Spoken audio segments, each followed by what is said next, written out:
It's Tuesday night. It's the second shift. It's me, Aaron. How you all doing tonight? I hope you're having a great night. It's Tuesday night. I'm running the second shift here. This is my nightly stream, or Tuesday, Thursday, and Friday night streams that I do, where I basically just code a bunch of more stuff, working on various apps and different things. Lately, I've been working on SwiftUI and trying to build an expense report application. One thing I've been really thinking about is putting the iOS 17 beta on my iPad mini. Not my phone. I don't use my phone that often. I don't know about all you, but I work from home. I just don't use my phone that often. Most of the time, I don't know where it is. It's usually on my desk, but I don't really pay attention to it that much. Now, my iPad mini is my go-to device. I can just tell you I love this thing more than life itself. Well, not that much, but it's a big iPhone when it comes down to it, and it's pretty awesome. And if you have a hard time seeing, it's just a great device. You can get them pretty cheap these days if you buy it used, so I highly recommend. And also, you should test your code on real device before shipping to production out to the App Store. So you should, having an iPad mini is the cheapest of the iPads usually, and you can get them used for really pretty decent price. So if you got the change, I cannot recommend the iPad mini enough. Also, this is where the code is currently being located. It's on Bizel/SwiftUI CBL expense reporter. I'll throw that link also out in the chats, and you'll be able to have access to that if you are so wanting to check out the code that we're working on tonight. Let me get this out in chat real quick here. I gotta get a bot that does this, that puts I gotta figure out how to do bots in using Streamlabs. I gotta figure out how to do that so that I can just have the bot automatically post to repo every so often. I see all the other professional streamers doing that. I should probably figure that out. So let's see what we did today, this afternoon, and we'll try to see if we can improve a little bit here. So let's see here.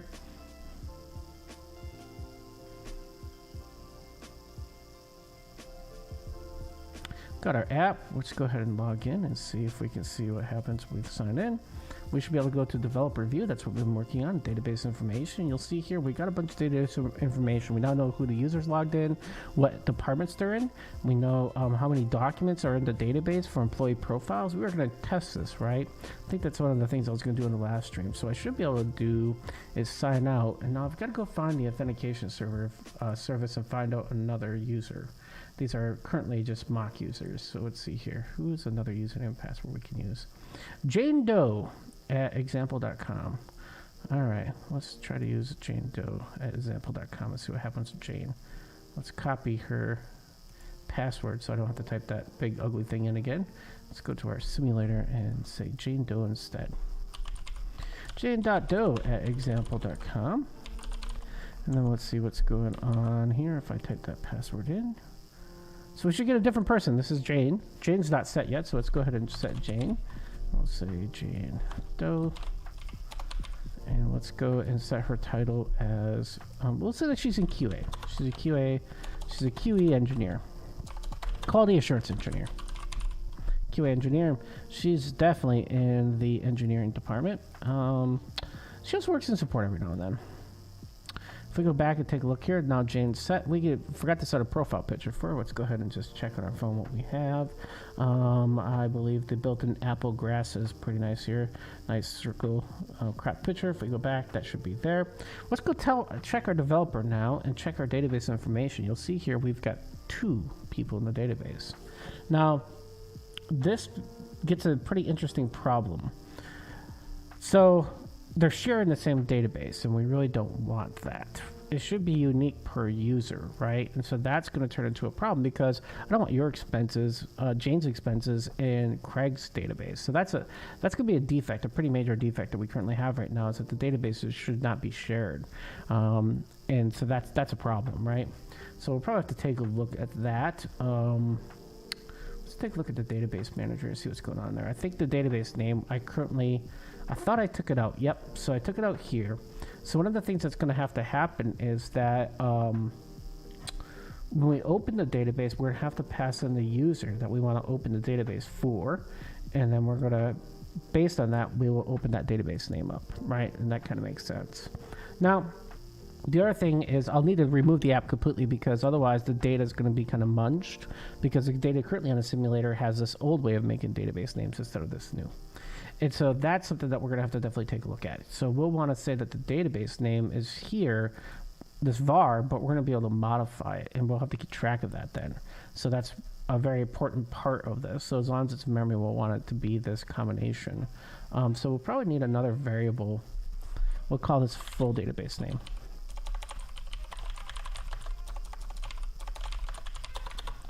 And we'll just say this is database name for right now. Can I do that? I probably could do that. Nope. So we'll just set it to nothing right now. And then we'll modify it down here, right? So we need to go find out where the open database is called. And let's go to finding all the references to this, and we should be able to find where it's called. I do believe, actually I don't have to think about this. I know it's an authentication service that the database is opened in. Because we don't open a database unless you're authenticated. So let's go look at authentication service to see if that's the case. When you log in, if you have a proper user and password, no, so it's not here, so it'd be authentication view. I think that's where we do this in. Yep, so here is the password we pop in, and then if we go here, this is the code for it. Okay. This is a lot of business logic code to be in a view, and if we wanted to test this, that's not possible. We're probably gonna have to start splitting this stuff up and refactor it into a view model. Let's go to new file. I'll call this authentication view model. Authentication view model. And let's go ahead and make a new class for this. So we want to say class authentication view model, and it's going to be observable object. We don't know what we need yet, so what's oh, this needs to be import SwiftUI, because we might need state also in here. So let's just we would want to pass into that when we'll say on the load, right? So what do we have this all on a VStack? We do. So where's VStack closed at? Yeah, so it's right here. So we would say, oh, the VStack's right here.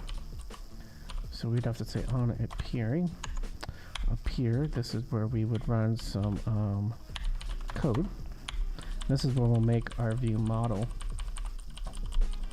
So the view model will need, what do we use for the authentication? I think we use an authentication service, right? So let's go look at our business code and see what we got going on here.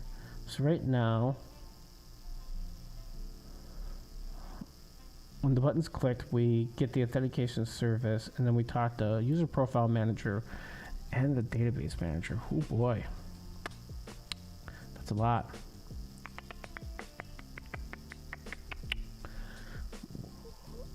We should take all these and put these inside the view model. The view model will have these, will bind in state based on the view model instead.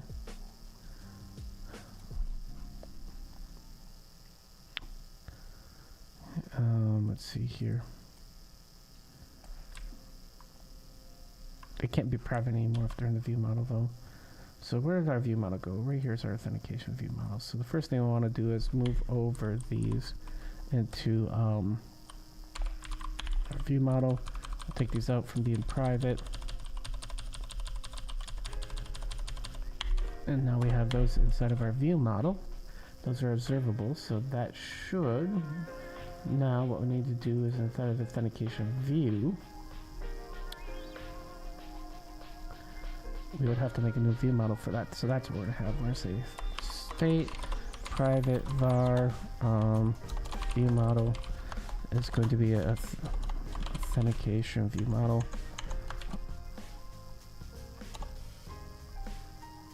We're gonna have to make it nullable because we can't load the view model until we have the environment object for these three to pass it in. So that's what we'll do. We'll make that there. That also though means that if I do this, that could be null. So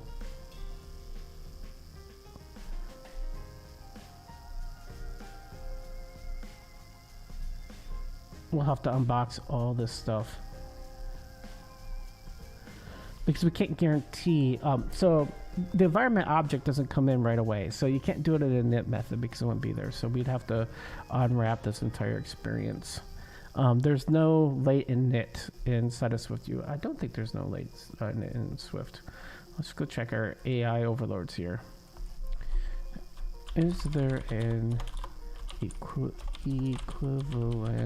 to Kotlin late init in Swift?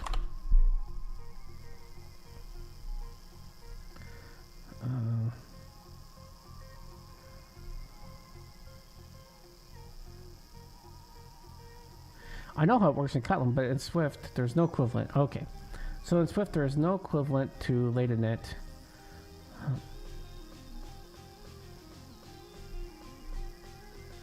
Private wrapped.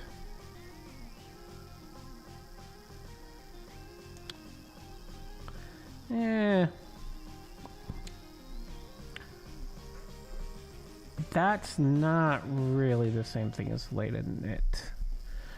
In some ways, that's not the same thing. I mean, is that given very similar features? Yes, but late init means that I can initialize something and the compiler will assume it's not nullable inside of Kotlin.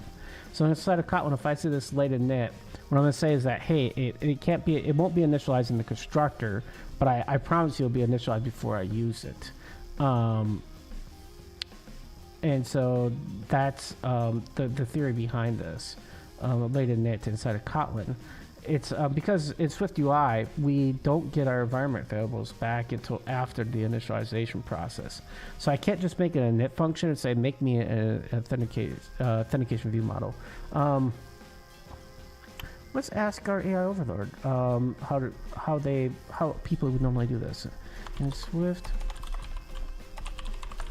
how to initialize view model and pass in environment object reference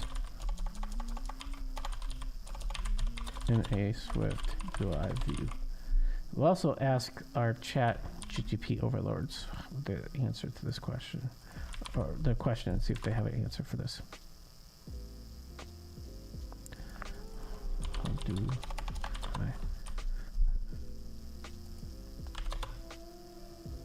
Let's see if we'll ask both AI overlords and see who has the better.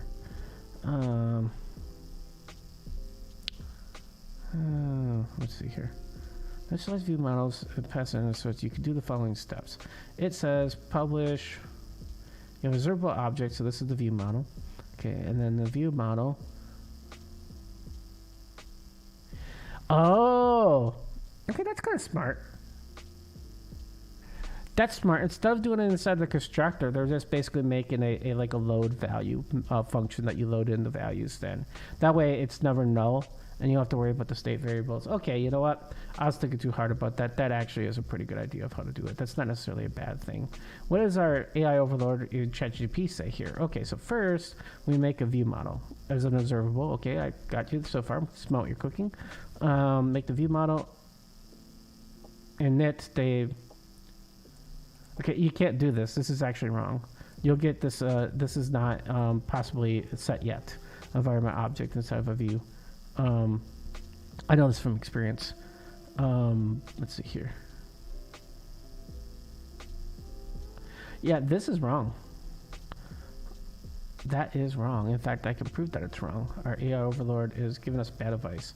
So far, I'd say that ChatGPT with SwiftUI has not been the world's greatest. But this right here, this Pinion search engine for AI, this is actually pretty good. It's just searching the internet, right? So it's parsing information. This answer right here is actually not bad. It's you know, I don't know. It's actually kind of good. Of course, this is nullable, which means that you would have to unwrap it every time, but I mean, it's better to unwrap here than in your UI code, because those state objects, for example, in my view model, I don't want to have to unwrap those for every single element in the UI. That seems like it's just a pain in the old rear end, right? So I don't know. I think that this is actually a better idea, but let's just show this off and prove that this does not work. What the AI overlords are saying. They're saying here that I could say there's an init method. And let's just do this and make an init method, right? And then I've got this view model, right? So let me go into my view model just to prove this. Here's my authentication view model. And I'm going to make in here these three right here. These environment objects. They won't be environment objects. They'll be just pointers, because we're just going to pass them in to the init method, right? So I'm going to say here we've got three of these, and then we need to do an init here. And then we're going to say database. We can just actually copy all these again. 3 copy paste, and then we'll say take the var out. And we'll comma here. Do this comma. Oop. End of line comma there. Back here. Oh, no comma here. Close the init method. Right. So now we have our 3 variables. There's our init function. We can just say self. Actually, we can just use these 3 again. Yank. If we had the ability to do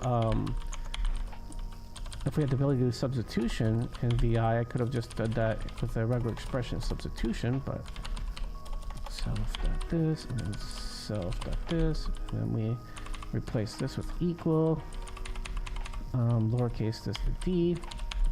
Here's our code, equals, and then lowercase that to A. And I'm using VI, so that's the reason why my cursor is going crazy all over the place. So there's our code that our friends that our AI overlords are saying to do. And let's see here. Oh, this is wrong though. This should be called employee profile.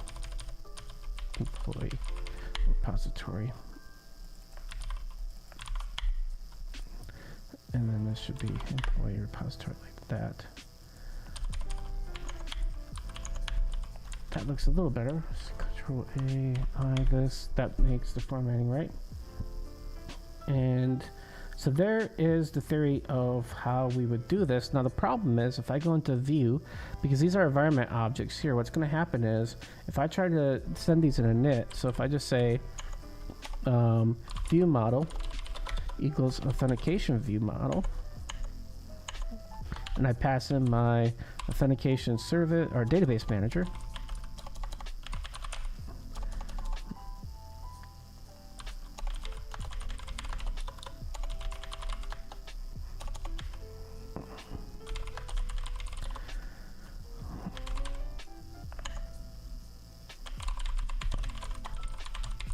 and then we pass in the last one, which is what our user profile. So we would set the employee repository to user, which I got to rename.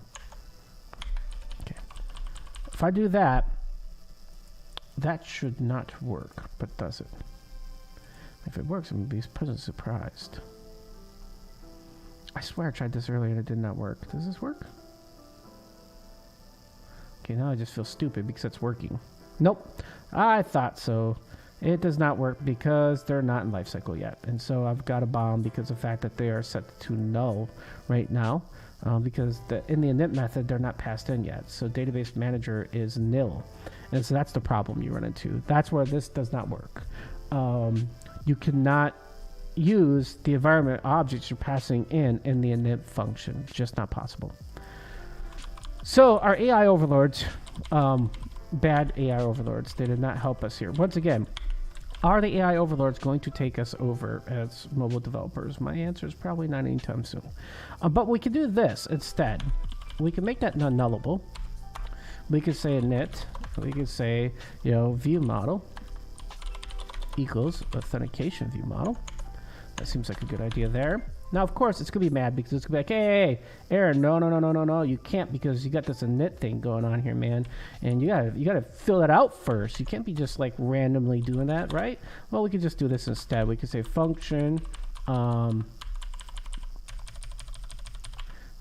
load state.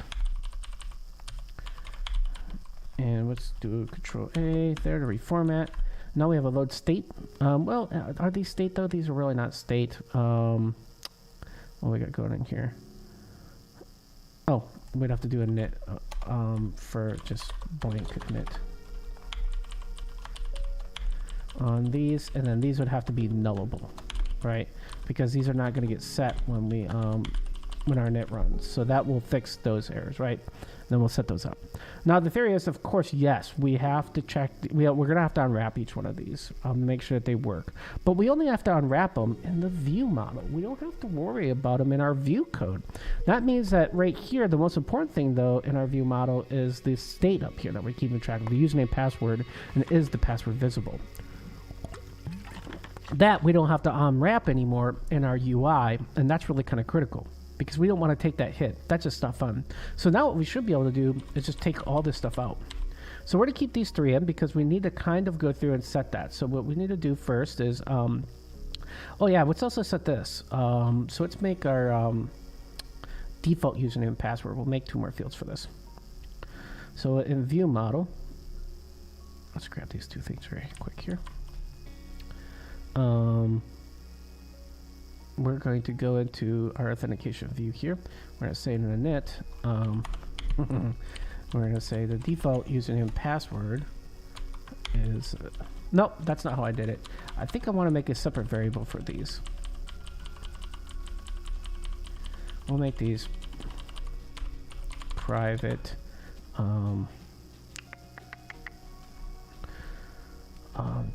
default. Well, default's a bad word to use. Var private var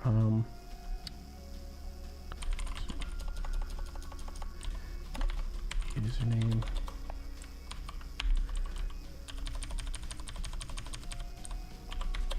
and then we'll say private. Oh, we can't. Yes, we can use. Yes, we can do that. We'll make a function to do this. Var password equals underscore is kind of dangerous too, though, because that makes people think that these are usable. So let's just say autofill username and autofill password. Let's put these up here because they're more important up here. Keep it private. We'll put a comment in here. These are to save typing. So if somebody clicks on the logo twice, we're gonna have a function that basically goes through and does that. So we'll just say we'll have a function here that says autofill username password, and then we'll just say username equals underscore username, and then we can just say password equals underscore password. What's the password that value?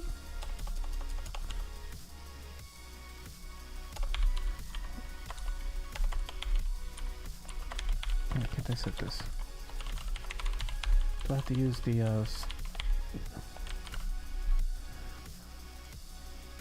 why is this not working?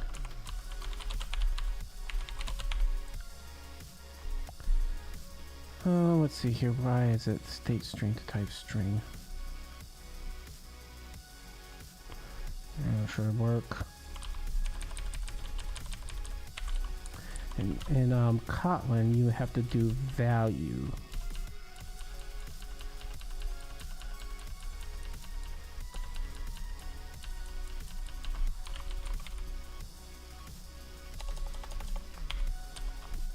How am I doing it over here? What am I doing here? I just set it in the function here. The value. Is it because they're... I have them hard-coded out. Chat, how's everybody doing tonight? I hope they're doing well. Going through and trying to refactor this and then realizing that I don't remember how to set state in the view model. I should be able to set these equal to...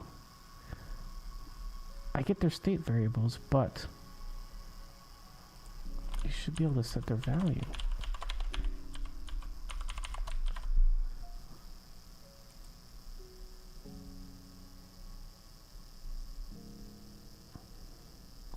Their variables. Let's go A overlords. Let's see here. I'm forgetting Swift syntax all over the place tonight. In Swift, how do I set a view model state variable value in a function? Usually in a view, you'd either, if you need to, you'd either use $ or just regular. So I got my publish. Oh, wait. That's what I'm probably doing wrong. It needs to be published in the view model, and then you would observe the object in the view. That's what's going wrong. I didn't convert it over. So this would be published.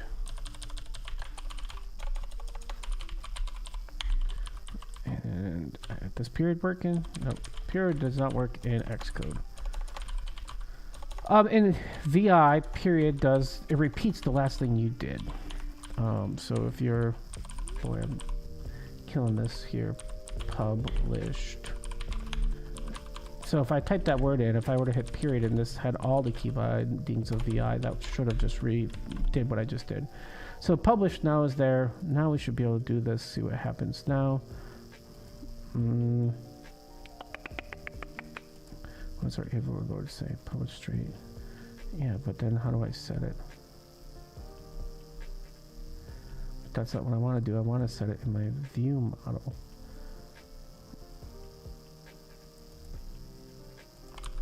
I don't think self is going to self-help.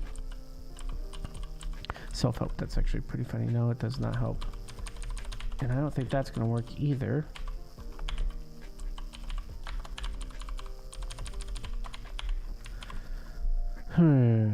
Anybody in chat have an idea of why I am not able to set a value of a published value inside of a function? And self doesn't work either. Self would be a self-reference to yourself, but that should be a given.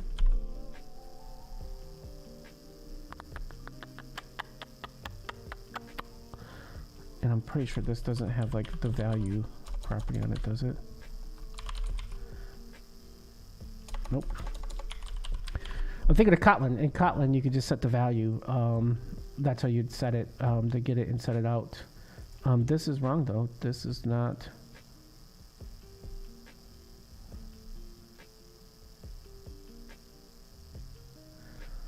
That's not what I wanted either. I wanted to keep track of my state inside of the view model. And then be able to use it in the view, but I have to be able to set it.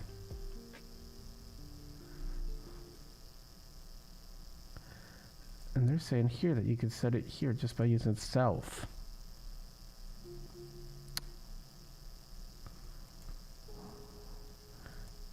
If I build, does this work?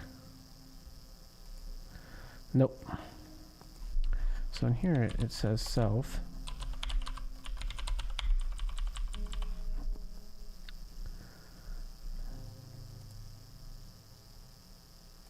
Cannot assign and post to type string. Yeah, because it's saying that these are not the same type, but a publish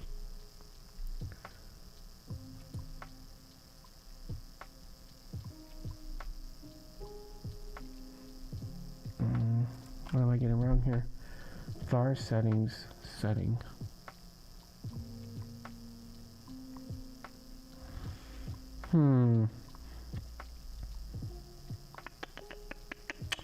Oh, let's get this underscore in the method.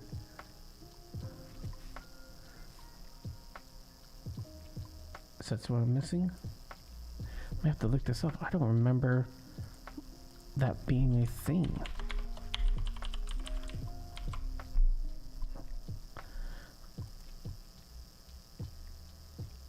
Yeah. Yeah, that's not it either. Why can't I set the state value?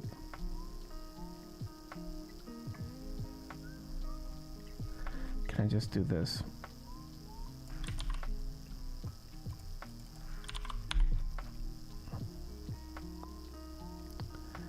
So that's really kind of interesting because it's converting the value to it. So if I just hardcode a string in, they must be overriding operator equal because that works. Do I need, so we don't want to knit these to that. We only want to knit them if they run this method. So let's just move these and we'll put this comment in here.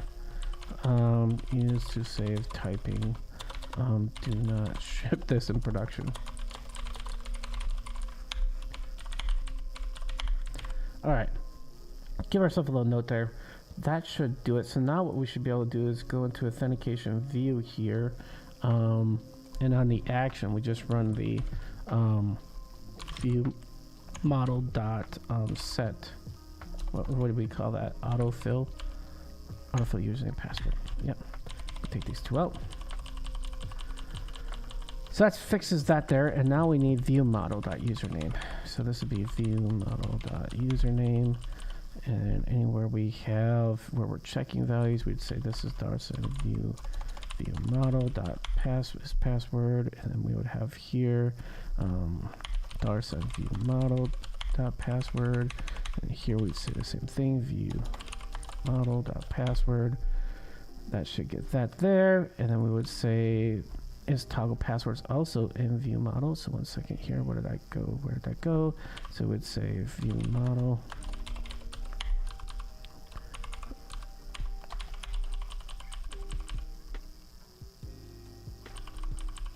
And we'd say the same thing.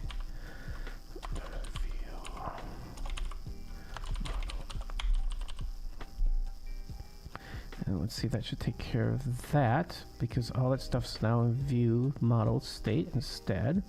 And now the only other thing we have to do here is this. We would just run a method on the view model and let the view model do all this work. So in our view model here, we would just have this, and then we have to load state too. So we have to, so we'd say func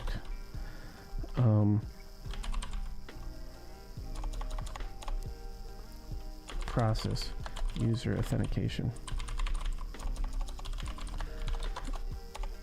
And so we'll make this function that basically processes user authentication.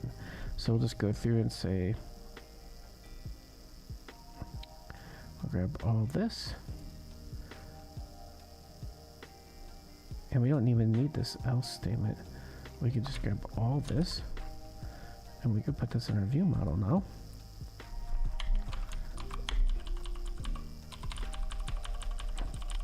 Now the view model knows about this, and so let's see here. We'd have to first unwrap those, right? So because all three of these are nullable, so we'd have to say if let auth service, well, as is a bad auth service equal authentication service, comma, we'd say db manager equal database manager. Then we'd say user, well, we'd say employee, let's say employee repository. We don't want to call it that, we want to call it employee repository equals, this should be called the employee repository, I think, yep. Employee repository. So if we let all those things happen, then let's do this real quick here. We would say, but we need to wrap all this inside of that first if statement. And now we could say if all this stuff works, we would say authentication equals auth service. because we have a new pointer to it, service, and then we would say if authenticated, then we would say DB manager here instead, and then here we would say play repository right here. Let's see here. So what's mad now about?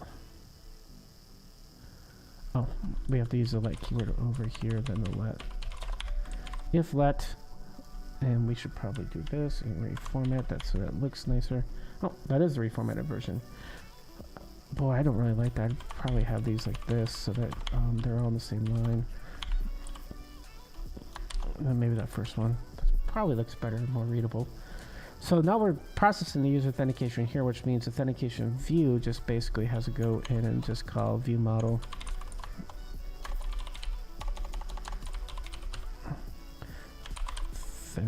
Process authenticated user. And that'll go through and process whether or not a user is authenticated or not. That makes it, the view model, a lot more easier to use, right? Now, we were doing this for a couple of different reasons. What's going on here? Why are we saying this? So what's going on here?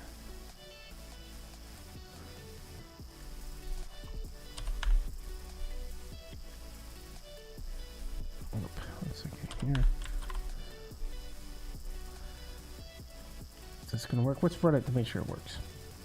No. Oh, wait. Those are bogus errors that have been happening in Xcode since day one.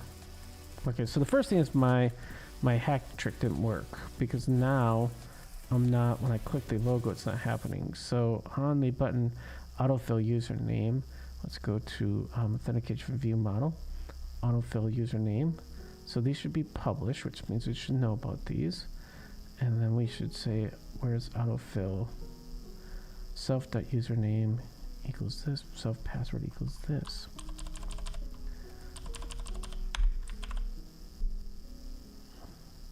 Those are published. Authentication view should set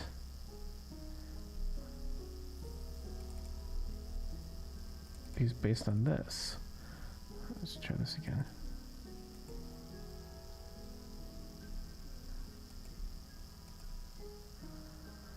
Yeah, they're definitely not getting set, which means if I just do... Huh!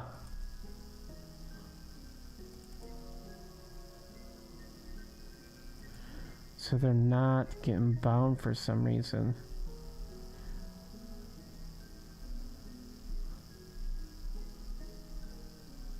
No, that's really weird. Oh, wait. We're not setting these three right here like we're supposed to. That's the first problem. Oh boy, so these three need to get set here. So we need to load and the on up here. Wait. Oh wait, we already did that in the init method. But we can't set it that's right because we found that out. Okay, I'm starting to remember everything we're trying to do here. Alright, so let's grab these three. Losing track of what we're trying to do here, folks. On the second shift. Let's see here. So we want to say is this is view model dot load state. So we would say database manager. This database manager. We have the authentication service is the authentication service, and then the employee is equal to employee repository. Employee repository. But the local version, it's not labeled employee repository here. What is it called here?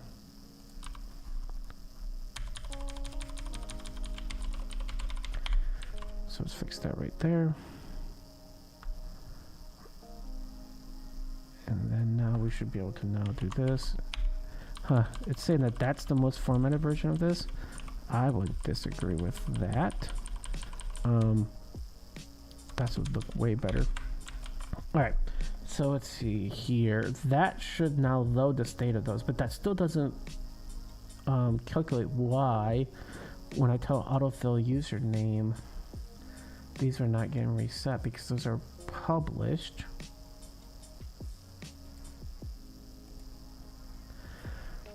Okay, so now it's working, but you can't see them.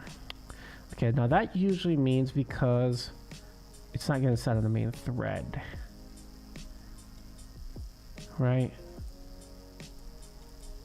And if you were to click on these, then you can see them.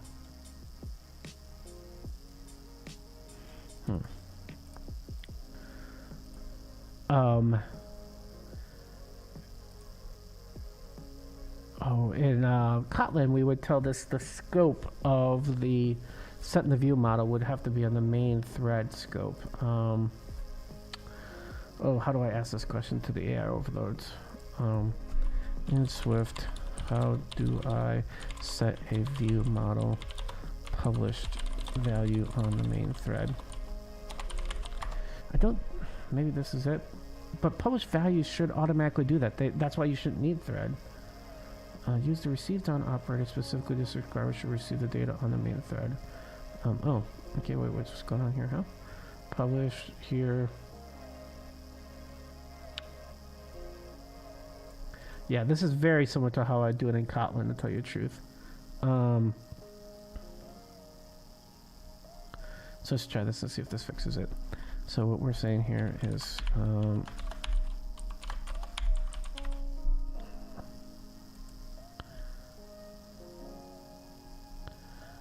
well, yeah, just put self in then, dude. All right, so let's see what happens if this now, when I click on the logo, does it show it right away in the password? And it does not. So it's not a threading problem. Let's see what we're getting in here. RIT inputs client.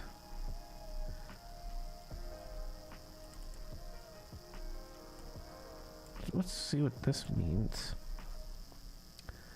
I don't think I've ever seen that before.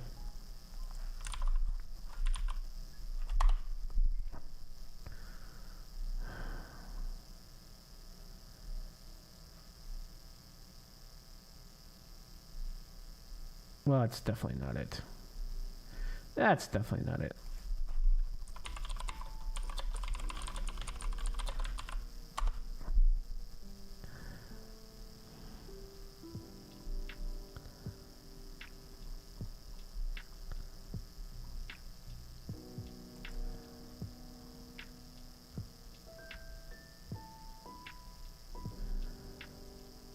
It's a related view issue with the UI text view in iOS 17. The issue is not presented in earlier versions. Oh, well, this looks like it's a UI iOS 17 problem. Use the unchanged modifier. Based on the search results, it appears that the issue is no problem has been reported by multiple developers. There doesn't to be. Oh, okay. Well, if this is a bug in iOS 17, I'll live with that then. Technically speaking, at least it's still filling out. You just can't see it. So, for AI overload, so this is that's it. Let's take this out and see if it still sets, just to make sure that is what the case is. And if it is, we'll chalk this up to a defect in iOS 17 and see if it's fixed in a future version. Also,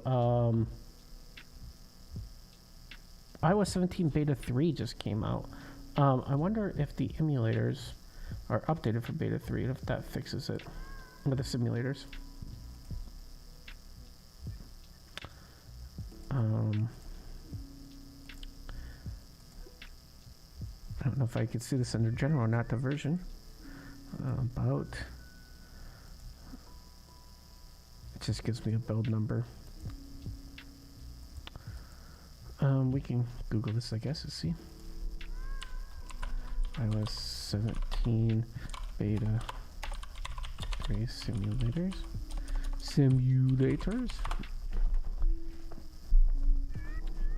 So there's definitely seems to be some stuff here about beta 3. I know it just got released, but is the simulator updated? Update. Let's see if there's a simulator for update for it. Oh geez, there's Xcode beta 3. Am I on beta 3 or beta 2? I'm on beta 3. Okay, never mind. So I think I'm probably on the latest version. That's probably not the problem here. Let's just test this to see if it works. If it does, we'll live with the fact that it doesn't show the text when you autofill it in. Yeah, so they're being there. They're just not, you can't see them for some reason. All right, so database information, all this should still be the same. Now the problem is that when you authenticate in, we wanted to change the database manager so that it makes a custom database per user. And so the only way to do that is, well, the easiest way to do that is we have to tell database manager about the user when they log in. So because database manager is what's opening the database here. So what we're going to do is we're going to pass into open database now the username. So we're going to say user ID username here. And so what that should allow us to do now in the database manager, we could fix this. We can say in database manager open, we're going to take in a user ID of type string. And then we're going to say that the full database name,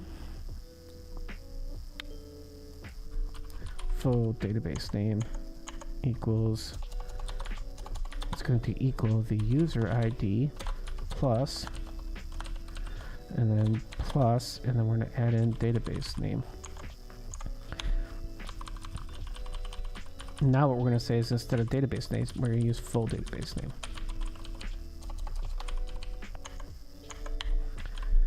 And then what we should do is in our, this should fix all that. And that guarantees the database will be unique. And then the only other thing is in database info view model, when we show off the database name, where is it in here, database name, when we set that, we need to set it to the full database name instead. So where is, right here, database name. We're going to set that to be full database name. And that should do it. That should be our big refactoring fix we did in order to fix the security flaw within allowing users to have different databases. So if we go back here, Craig shouldn't be set anymore. And if we go to, well, let's go ahead and set Craig. We'll say, we'll actually say John Smith, developer. We'll set him to an admin and also engineering. We'll set the profile picture for Craig. We'll say that's his profile picture. That looks all great. Click save.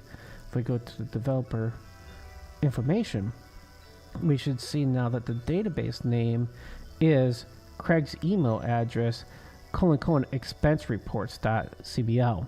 We'll see that the database name is equal to this. So we know that now that database is unique, which means if I were to log in as Jane Doe, for example, and the reason why this is so important, if we look at the developer info, if we look at how many employee profiles there are, there's only one. And that should always be that if we log in as Jane Doe instead, right? So let's log out and try Jane Doe. So Jane Doe. Actually, we should be able to just click this button, get the username and password pre-filled out, and then change the username here to Jane Doe.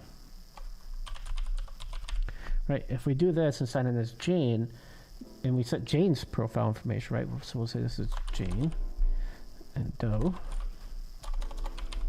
We say developer, we'll say QA engineer. And we go to, we'll make her marketing and retail. Doesn't really matter. We'll set a profile picture to this beautiful grass. We'll say save. And now Jane, when we go to developer info, she should have a totally different database. That's Jane's database, which is totally different. You'll see that's the name of her database. And we see that there's only one profile because it's only Jane's profile in. So now moving forward, if we generate data, they'll be separate for each user. Now this is not necessarily important on a phone, but on a tablet where you may have a shared device, you want to keep the security domain between those users. This is a key importance, right? So that's the problem that we just solved. Now the final thing that usually kind of screws me up a little bit is sometimes I will take the @ symbol out because special characters sometimes can cause havoc on some operating systems.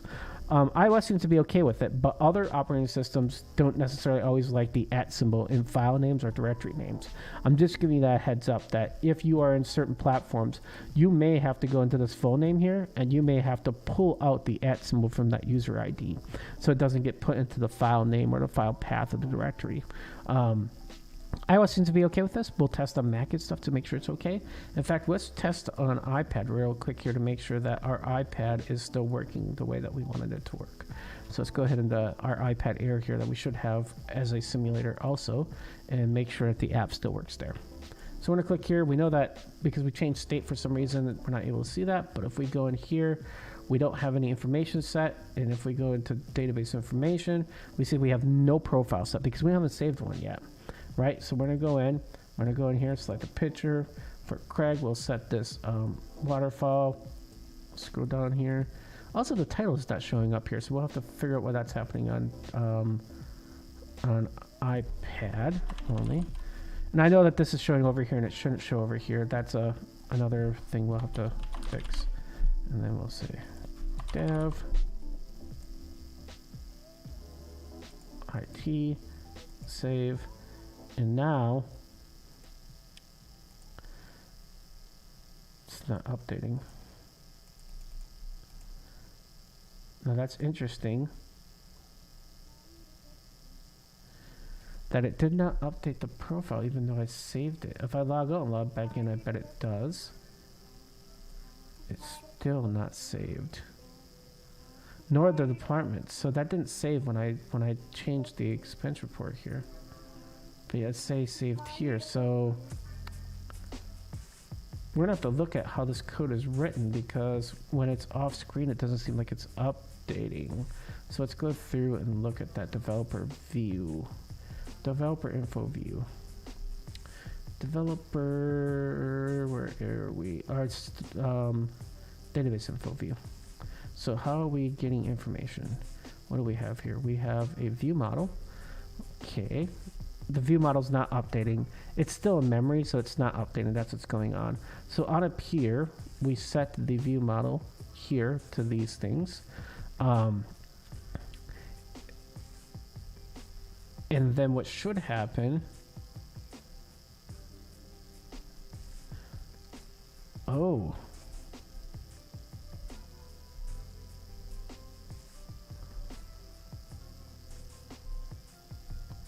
wait, how are we setting this then? That's nullable. Oh, we're doing an if let here. That's a bad way to do it. This is all wrong. We should do this. And we should just say init, we should just say equals view model.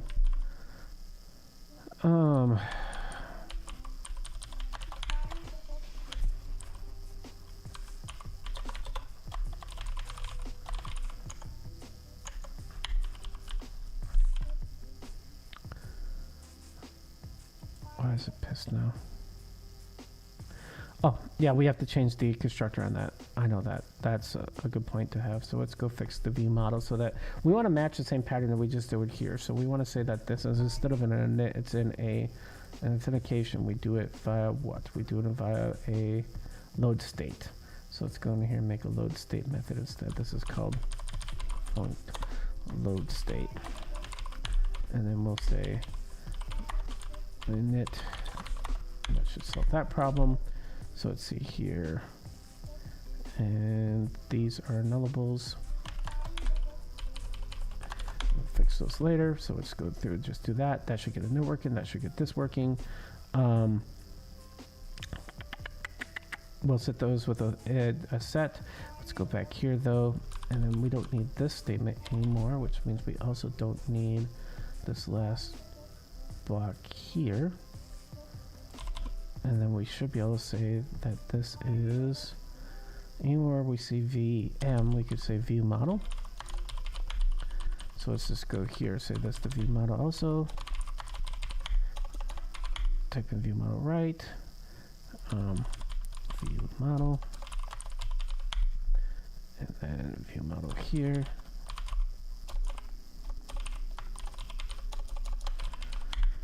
And then what we should be able to do here is say view model here, view model. I should do that. And then on up here we should say we should say view model load state. That should fix that. What's going on here? Two separate lines can't be on the same line. Okay, that should fix that code. Okay. Get rid of some of these extra spaces. All that code should be fixed. In fact, preview should now work because we don't need a view model at all like this. We can just say, what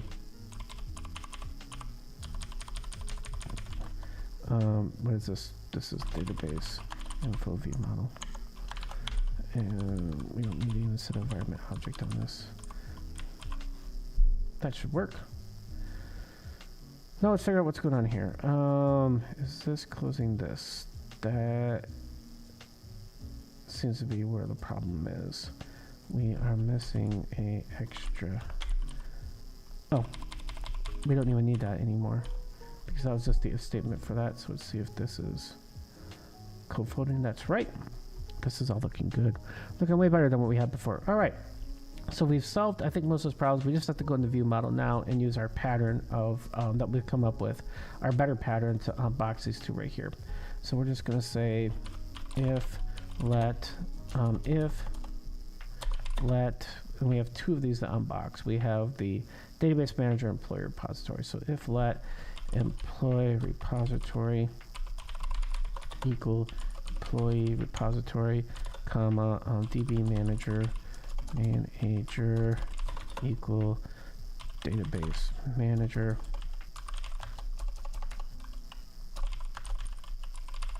And then we can do this here.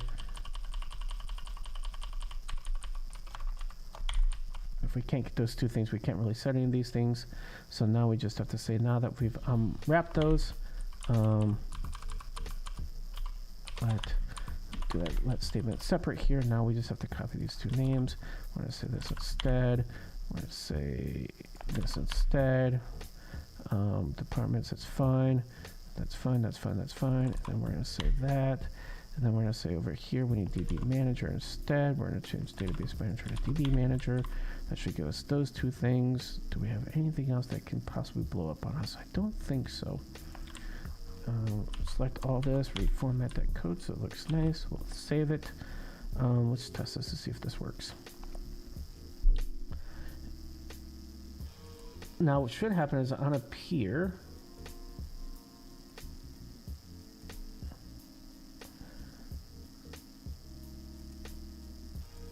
that's really interesting. Why are we not getting the information here though? It's all blank.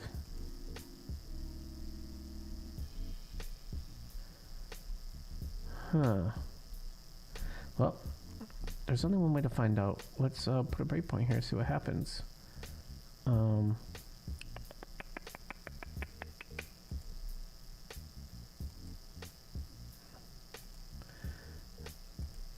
out, log back in.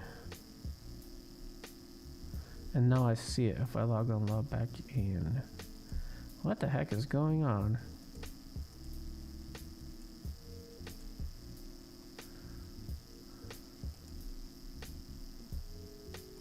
The art of looking at it makes it work. That does not fix it.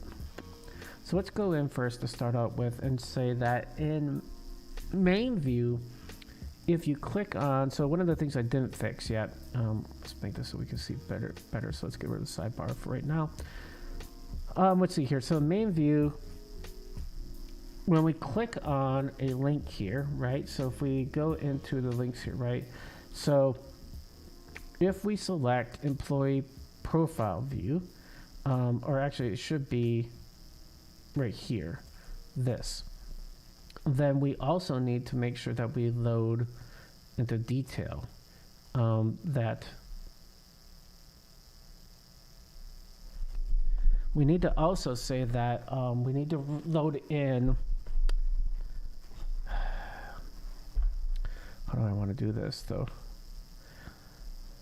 That's going to get us into a little bit danger zone here of how we want to do this, because we had to worry about separating those two views, right?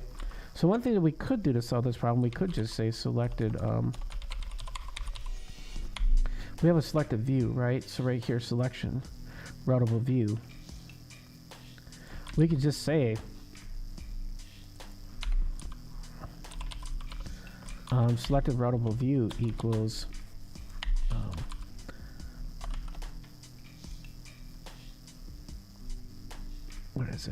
be expense report.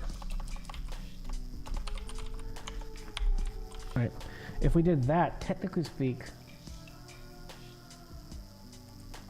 what?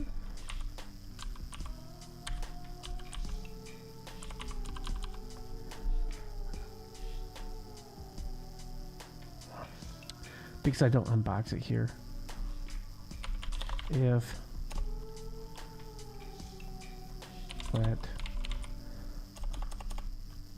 selection view equal selection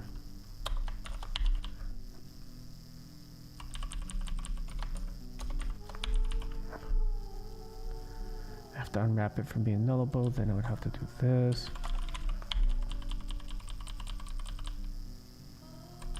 And the question is that state though? Is it state? Where are we keeping track of this? Selection right here. No, that's not going to work because it's a navigation menu item. That's not going to work. That will actually break everything. So I can't do it like that.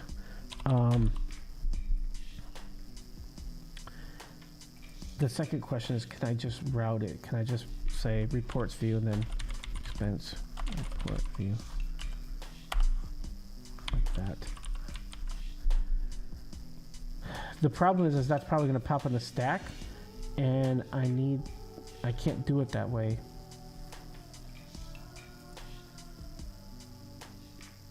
I don't think that's going to work the way I want it to work.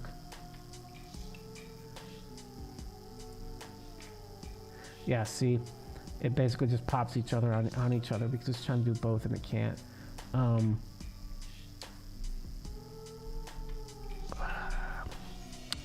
So that's not going to be the answer to how to do this. But we need to tell the detail to also update. So when content updates, we also want to update detail. So let's just reject that. I don't know what it's trying to do there.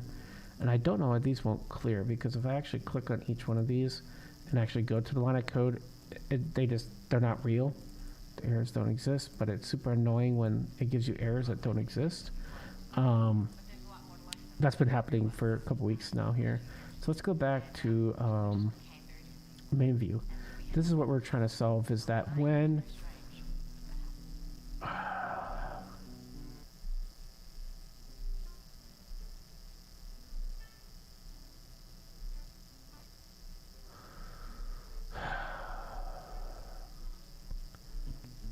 I could, for iPad only, update my navigation selection service to calculate out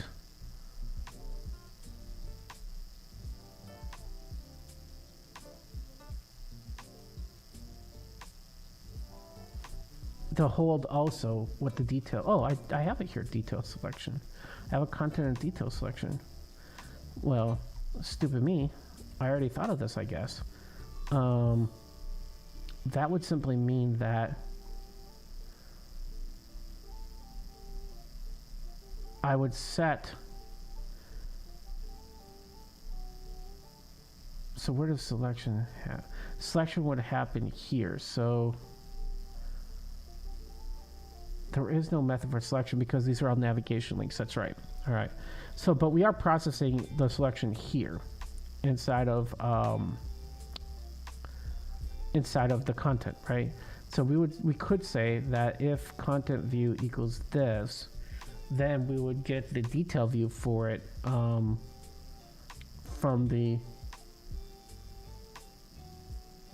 other service we have, the navigation menu service. So this would mean that we'd have to have some business logic that knows the detail routes. Oh, we do have them here. Okay, well, never mind, we have them here. So we would say right here is expense report. Okay, so I do have the detail routes. I must have thought of all this and just not finished it because all this code's here. So I would just say we would set this to be, say here, we would say navigation. Well, first we have to get a variable for it, right? So we'd say let detail view equal, and then we'd have to go to the navigation menu service dot detail, what is it? It's detail routes, and then we need to do a where, and we would do this, and we would say where $0 dot what is it, routable view equals dot, this is it, but why am I not getting code review? Where $routable view would be, it should know that that's an enum, right? Or is it navigation menu service? Yeah, this should be routable view is an enum, and we'd say that that'd be routable view that, but we shouldn't need to put that in because it should auto know that. It'd be like this. It'd be and it'd be report expense report.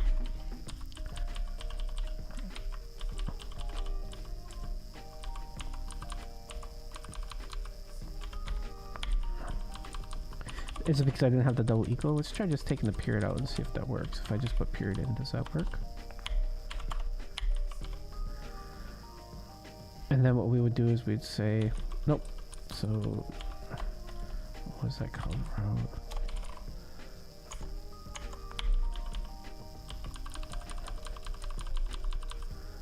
I think we need to do this, right? Because we'd have to say that this is more than one piece of code, and at least this is how it works in Kotlin. Most our languages would see here. Can't conform to a view. Oh shoot, that's right, because this is just returning a view.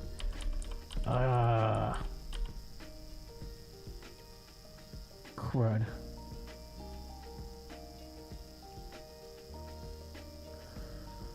I need to tell detail view to come up, but I can't do it here because this just wants views to come up. That's right. So let's think about this for a second. What we would do, so report view knows about navigation selection and navigation menu service. So what should happen is that in report view, on its appear, report view would tell detail view so that if you're on an iPad to load in the expense report view. So that would mean that this feels, see, this feels stupid that you have to do it this way. It really kind of does, right?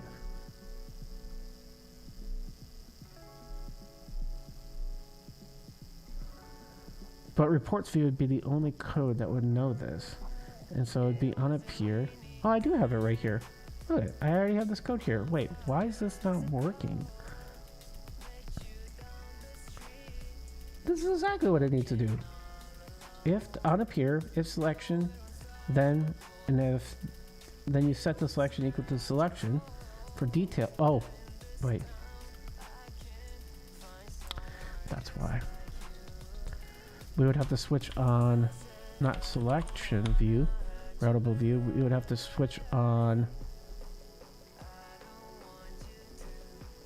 the navigation menu service selection. So it's going to break something. Switch on navigation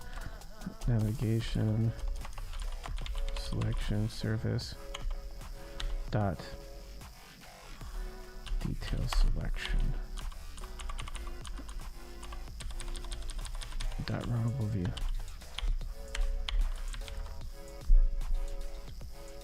What's it bad about now?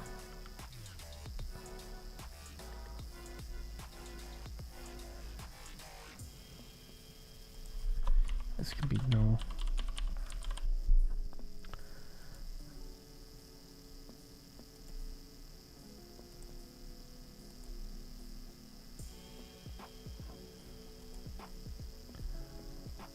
Okay, so that did work. So let's see here now.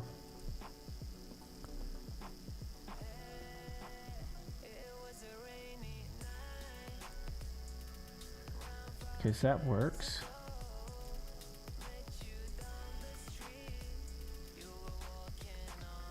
But that doesn't load any information in.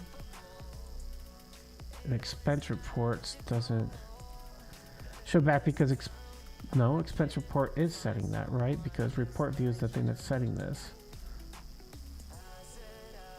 Yeah, this is feeling really hacky at this point in time, right? Expense report should have reset it.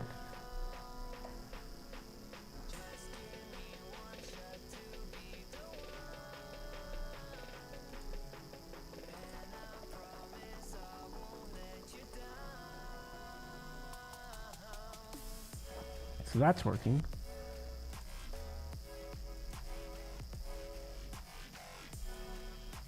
But when I go to expense report view, it's not reloading it, but these are. Well, what are those doing? I wrote this code and I don't remember what the hell they're doing. Hey, debug it again. Hey, curious, you know, for iPhone apps, we need to use HTML or CSS or not? I know nothing about mobile development. Well, that's a decent question. It depends. It depends on how you want to build a mobile app. You can build a mobile app in so many different ways today that it's kind of crazy. I'm doing native development here with SwiftUI, but SwiftUI is not the only way that you can build an iOS application for iPhone. There's technology. One of them is called React Native, and React Native allows you to use your programming skills as a web developer to write in the React framework. Now, it's not 100% web development, so it's not HTML. You're still using what they call JSX in React, but you would get a very similar to web experience when you're programming that. So that's one way you could build a iPhone app using web technology. Another way is a framework called Cordova or Ionic. Now, Ionic and Cordova specifically allow you to literally use whatever web framework you're used to using. It could be Angular, it could be React, whatever you want, with TypeScript to build what seems to be a web app, but it'd be wrapped around, and you could use it would basically be an iPhone app that has a website wrapped around in it. Think of it that way. So Ionic is the name of one of those frameworks that you could use. Kind of pull up their website here. Ionic. These guys are cross-platform, based on web technology, and so you can see here they're already talking. You can use React, Angular, Vue. They're cross-platform, which means you can write your code once and have it work on an iPhone and on an Android device. And they give you all these controls that look really native. All these things are kind of built in so that you can just use your web programming skills, but they have all these controls built in, so you don't have to think about how to build those things, which is kind of cool. This is a perfectly viable solution out there. I do know quite a few people that use Ionic that are just web developers and they don't want to learn anything about mobile. That's a possibility. Cordova is the open source version of Apache Cordova is the open source version of Ionic. Kind of split from them, but that's originally what it was based off of. So this is a open source project. This used to be called PhoneGap years ago. I don't know if you ever heard the word PhoneGap. It's the same thing. Cordova is a open source framework that allows you to write HTML, style sheets, and JavaScript to build mobile apps. So that's another option out there. And there's even more technologies like .NET Blazor, for example. .NET Blazor allows you to take web apps and with some C#, if you have some C# knowledge, if you're in the .NET world, and build a mobile app with that. So you're basically taking the web stack that .NET provides, and you can build a web app that you can publish to a mobile phone, iOS or Android, etc., etc. And it turns out these are just three of many, many, many ways to write mobile applications using web technology. There's another platform called NativeScript. I'm not even sure if it's around anymore. It's made by the which one made this? NativeScript. Is this it's not JetBrains. There's a couple different control companies. One of the control companies that make web component controls make NativeScript. Which one is it? I don't remember. Is it the people that make Kendu? I think it is. That make this. Who makes NativeScript? It's part of the Open JavaScript Foundation now, I guess. But I want to say that this was originally founded by one of the control companies. But NativeScript is another way to make mobile apps using web technology. So it turns out that if you want to make a mobile app, and all you know is web, there's a lot of ways to build a mobile app. So NativeScript, Ionic, Apache Cordova, and Blazor, .NET Blazor, if you're a .NET web person, those are all technologies that you could use to build mobile apps. Now, of course, if you wanted to, you could just learn Swift and Kotlin. Those are the native way of building apps. There's also another framework out there called Dart and Flutter. So Dart is the language that you program in, and Flutter is the framework. The reason why I only say Dart and Flutter is because Dart looks a lot like JavaScript. and the code for Dart looks a lot like HTML. And in fact, if I go to my GitHub, I've done some Flutter in the past. It's okay. It's not bad. It's not great. Do I have my Flutter example out here, or is it on Couchbase's Labs? Let me just check here to see Flutter. What do I have out here for Flutter? I do. Oh, I forked Dart, so it would be over in Couchbase Labs. Let's go here. Let's go over to here. Go to Couchbase Labs. Or not Couchbase Labs. We want to go to Couchbase Examples. I'll show you some real quick Flutter code. If you're curious in this, debug it again. Right here it is. So the secret to GitHub is if you hit the period key, it will open up Visual Studio Code and load all the code in Visual Studio Code for you. And here's all the code here, and I'll just show you a quick example of what Flutter looks like. So if we go to source, I'm going to go to the lib directory because that's how Flutter works, and here's the main Dart file. And you'll see here that this looks a lot like JavaScript. You'll see I use the keyword var. All the syntax is really very similar to JavaScript. It's kind of similar to maybe how React works a little bit. If I were to go into one of my features, so let's just go into the login view. So if I go into here, there should be a view right here. If I go into the login form, you'll see that this is just a bunch of, it's a class that extends stateless widget. And you'll see here there's an override of a function called build that goes through and builds the UI. And this is the format for it. It's just, a bunch of kind of jumbled up code that you kind of build on top of inside of Flutter. So it's a very different way of thinking about things, but for most web developers, I think they find it pretty easy to learn. So, especially if you used to do old React. If you did before they had the state, we have effects now and stuff. If you were class-based components, so the old class-based components, Flutter looks a lot exactly like class-based components from React. It smells very similar to it. Has a very similar view lifecycle for views and how they render and stuff. So. Not exactly the same, but very similar. So Dart and Flutter is another option if you're a JavaScript developer and you want to build mobile applications. So basically what I'm getting is that there is a ton of way to build mobile applications if you want to build mobile applications today. But also Swift and Kotlin, the native platforms, Swift would be for iOS and Kotlin would be for Android. Also ridiculously easy to learn. So they're relatively elegant languages. And in these days with SwiftUI specifically, it's a very reactive way of building a website or building a mobile app. And the same thing with Kotlin. It's called Jetpack Compose over in Android. Very, like I said, fluent and functional way of building UI that most developers find pleasant, including myself, which is why I'm doing this. And so because of that, a lot of people tend to like that a lot. So your options are a plethora right now for building mobile applications in 2023. So let's see here. So we're trying to figure out why the iPad only. Well, I know why iPhone works because iPhone is just a navigation controller when it comes down to it. It's just a navigation stack. It just boils itself down. But over in iPad land, we have to send messages to content and detail to try to figure out what one we should match content with, which one we should match detail for. Now, there are other ways to do this, but and we might have to go that route because it's just starting to feel a little bit dirty, to tell you the truth, right? It doesn't feel right to have to have this set and then not have this work, which is what's tending to happen is expense reports is not getting set to default, which it should. So that's the very first problem that's happening. Why is that happening? Let's go to main view and take a look here, see what's going on here. So default should say in content view, if let selection view, is it because I took that nullable out? I think that's why. Let's take the nullable, put it back in, redo this here, because we know that that worked. It may be the nullable check that's killing us. Because if this fails, if none of these happen, it should default to report view here.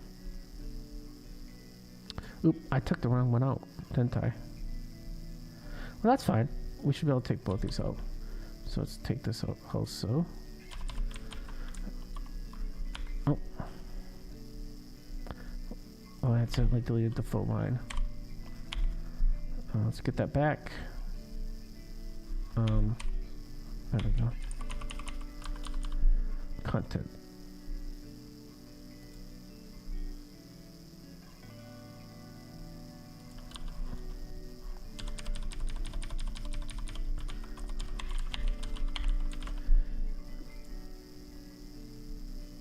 What is it called? Why don't we make the variable name here when we select something? Selection.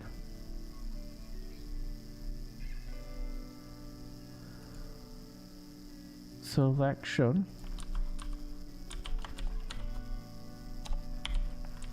That's right. Nope. Switch on selection, which could be no. Cannot find selection in scope.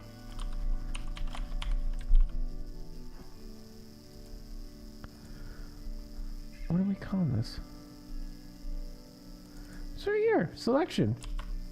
You can't tell me you can't find it in scope. Oh, I had it spelled wrong. Okay. You win today, Xcode, but not tomorrow. Let's see here. That fixed it. All right, so let's go back to developer now and see if I load here. That should load. That should load. So now the problem though is expense report doesn't tell it how to load, but oh yeah, that's right. No, I discovered this. I know what the bug is. I did this afternoon in this stream this afternoon. Database info view uses a navigation link to load things. So there's what ends up happening is, where the heck is it? There is a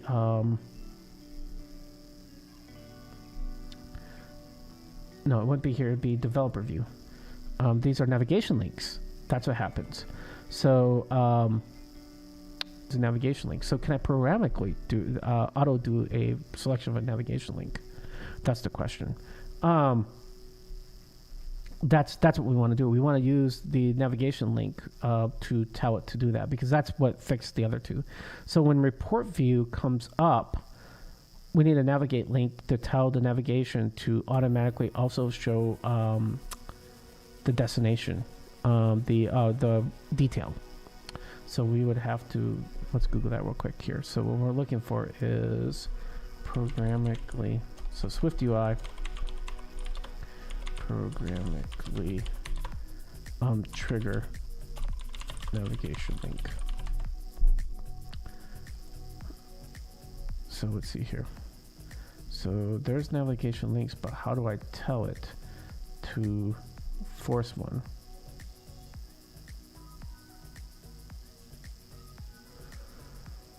Okay, what's it saying here? So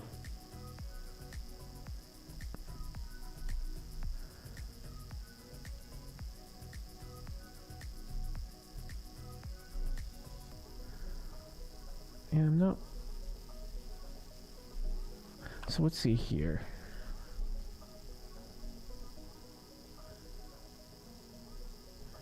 So it's saying this. This is Paul from Hacking with Swift, and so very famous SwiftUI website for learning Swift.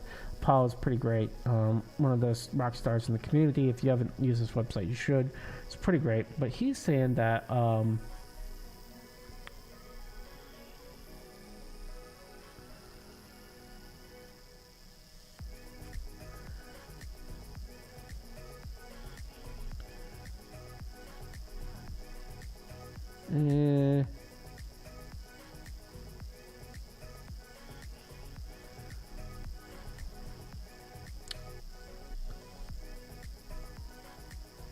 He's saying that you can modify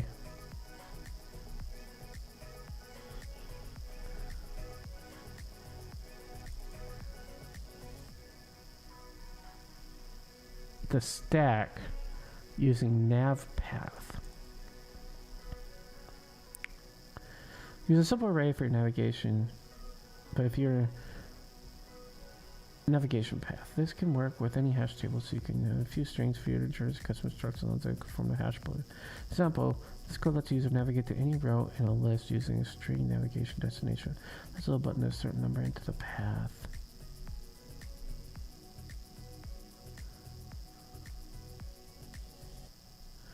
Not exactly what I want either, though.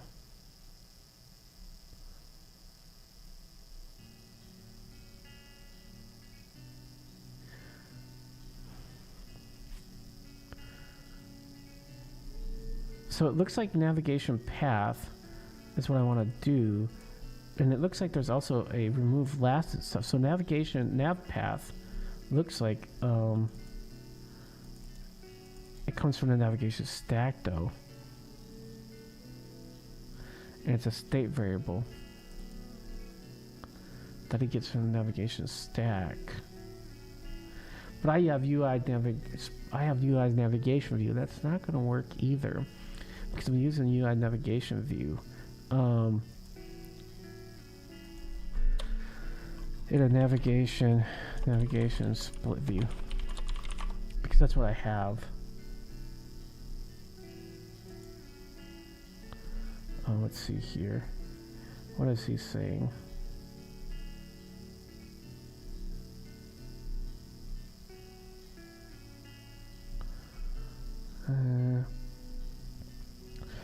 Excuse me. I'll mute next time. Navigation destination for color, self color, and color detail.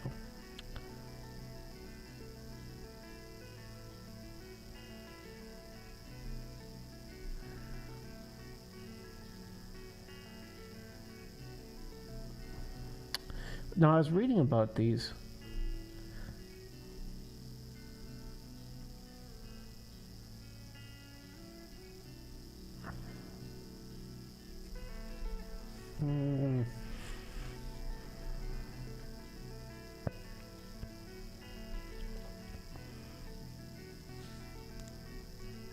That's not really what I want either, right? Because that's not going to do what I wanted to do either. I don't have an expense yet set. Well,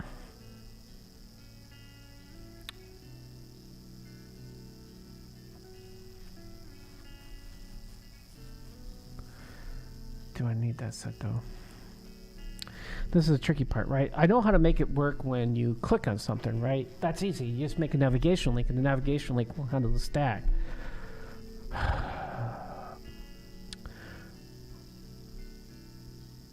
The problem is you can't do two destinations.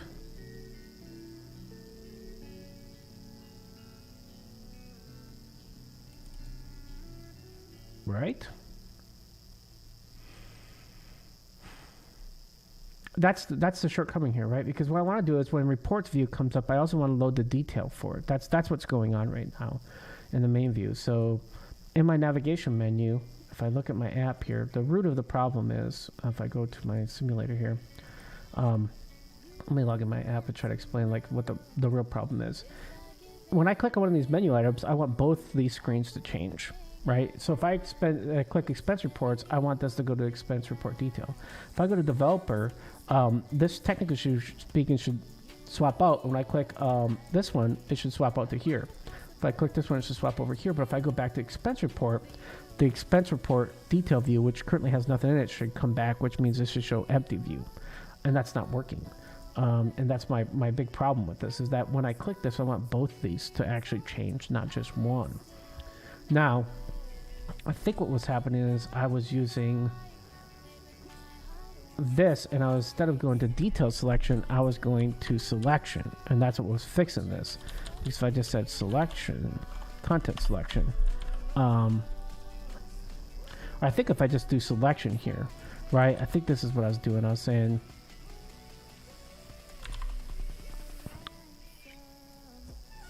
so if I just did this, take this rotable view out. Here's the theory, right? Is that as long as I do a, like if I were to say here, default would be empty, but if I know they clicked the expense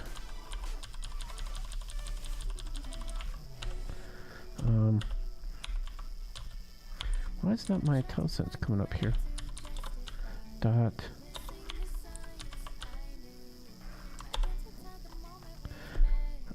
this would be reports. Then I'd say load the expense report details, right? And if it was developer information, we'd load this. If it was, and then the router should take over for that. And let me think here. That would work. Does this work? If they do expense, then go to expense report view. Yeah, think about this for a second. I think this may fix it. Because if I go to developer, that would work there. And if I go back to expense reports, yeah, see, it's not.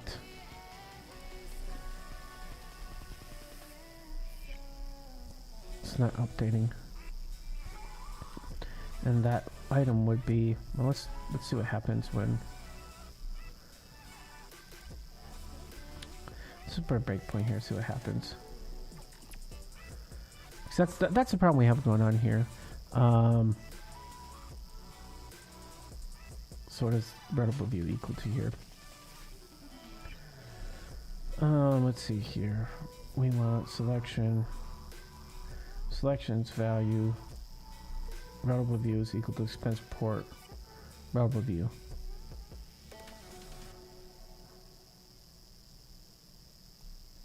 No, it's not. It's equal to. It's equal to developer list. That's what rotable view is equal to. So developer list. Why is it set to developer list? Okay, so then what should happen is just go to empty view because there's nothing in here for developer list. That makes sense to me. So let's go ahead and continue. And it doesn't. I don't have developer view in here. So why is that not defaulting to that? So what is rotable view set to right now? Reports. So reports is set to here.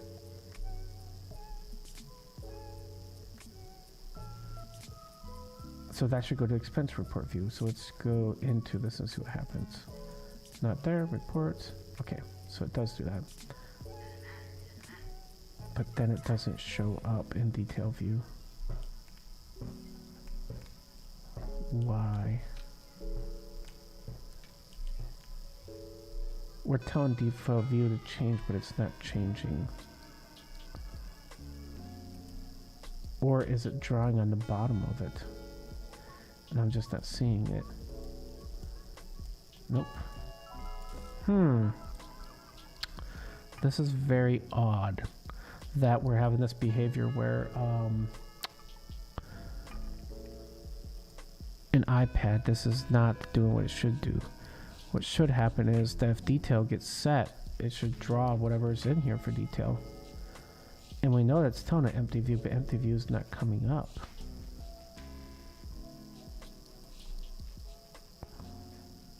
Huh. That's very interesting that it's not. My detail codes actually is running right. And it's telling empty view to come up in detail. We have three views. We have basically the sidebar, content, and detail.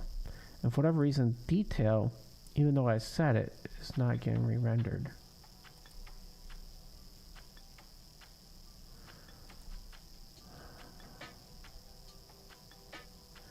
Routable view is equal to what? Developer list. So again, this should go back to empty view. And it's not. But if I route, it does work. But anytime I tell detail to do it without routing. Now here's the other interesting thing. Wait a minute. I just clicked, that didn't happen. But if I go to developer, which this should be equal to developer view, the developer list, that's right, right? But if I click this, I don't even go through this code. The navigation is smart enough to just do it, to throw it over on detail. I think this is part of our problem, is that the navigation is smart enough to know to do that. But over here, when I'm trying to do it here based on routable view, it's not working.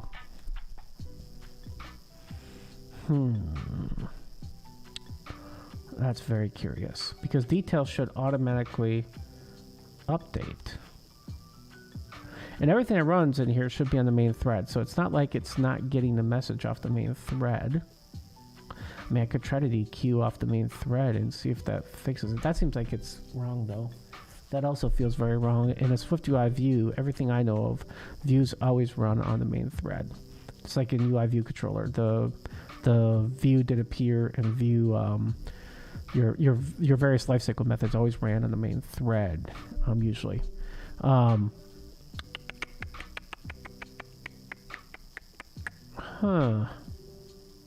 So details randomly, once it draws once and it puts something on the navigation stack, it doesn't pop off. Is that what's going on? Do I have to somehow tell it, if I click on a different one of these, they'll clear the detail navigation stack first?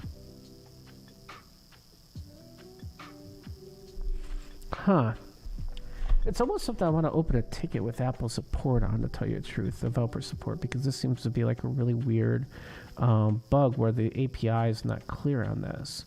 Because I am running through detail. Detail is set in the view, but the view is not rendering. Hey, Cactus. I hope everything's all right with you on this very interesting Tuesday night here. Going through, I've got my iOS version of the app working, but through getting iOS working, I've kind of broken iPad, and it's been very interesting to juggle the two of them working, to tell you the truth.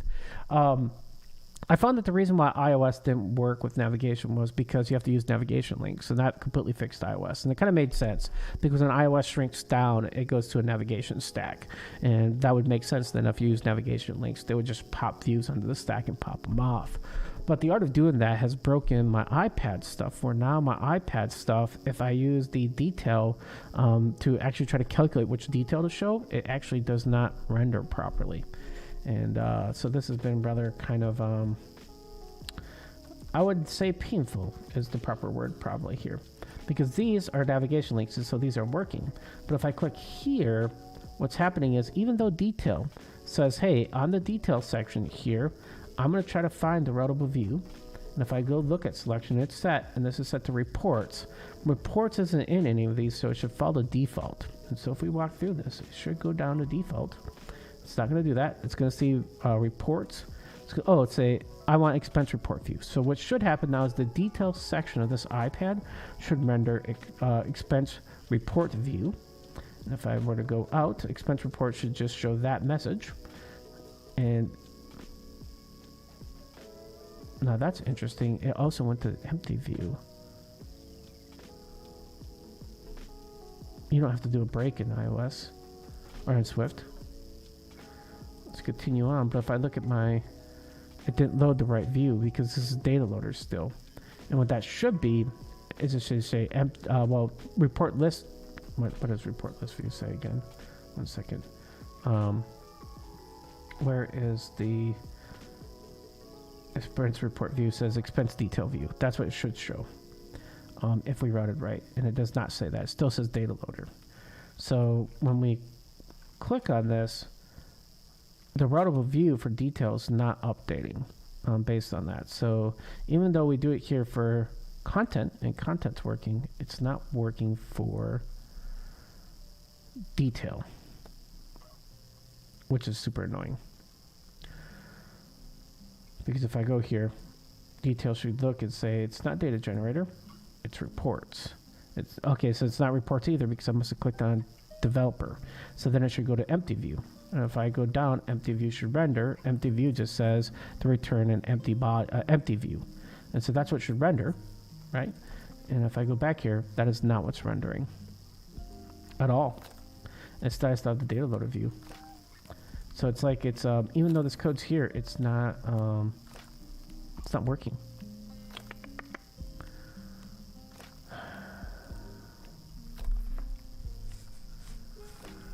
It's gotta be a bug, right?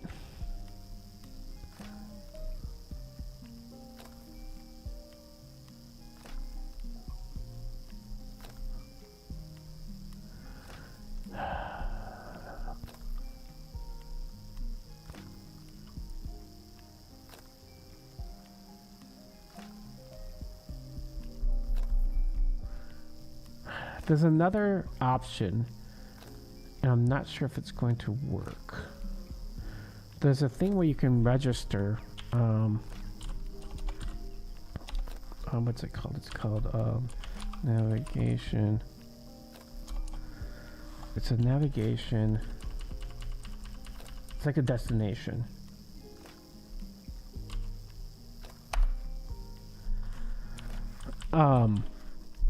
And so navigation destination will say if you give it a certain item, and if that item is set, then do this particular destination. And so usually you can say for here, and it's smart enough to figure out that, okay, if you have this type of data, to automatically navigate to that, right? So if I were to say empty view, and we would say for. The problem is that the navigation's got to be smart enough to know what the heck's going on here. So the other problem is this off detail or not? So we would say for, we would say selection routable view dot or it'd be item. Item would be selection routable view dot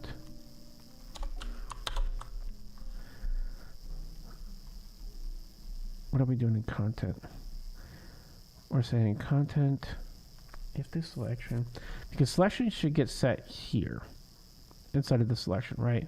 So you see here the list is giving us, so navigation split view, we're going here and we're saying if one of them selected to select this item, right? And the selection is of type of navigation menu item, right? And so if we say if the item is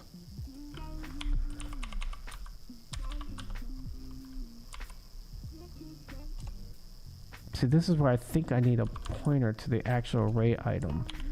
So I think what I'd have to say is if item is equal to, let's think about this for a second. Can I get that item? And I think I can. I could say the navigation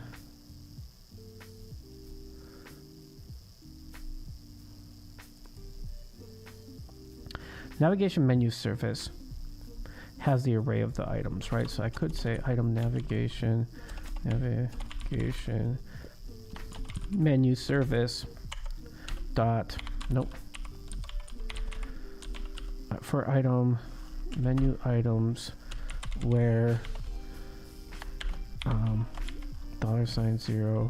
dot $0 dot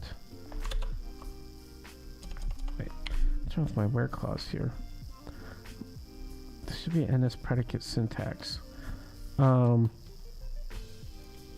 Let's stop debugging to start out with. Let me take a look at navigation service. Navigation selection service, get default.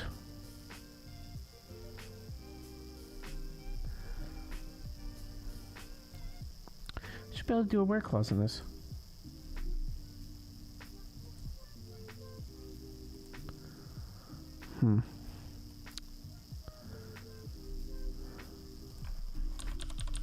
Why can't I do where? Oh, first where, and then we'd say $$0 dot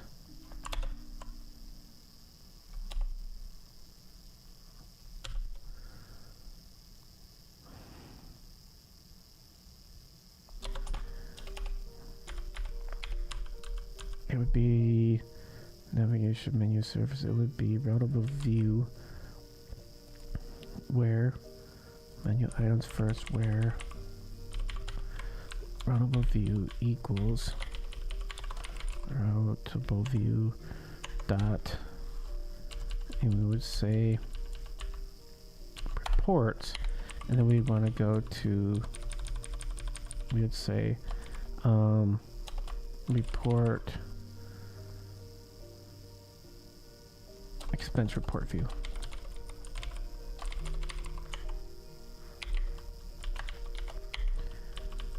Does this work? Why is it mad?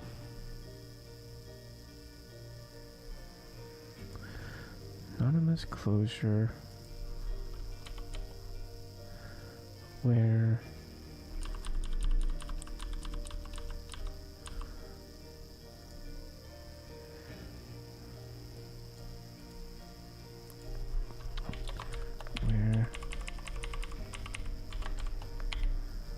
is that what it's been about? Because it's saying it needs a closure.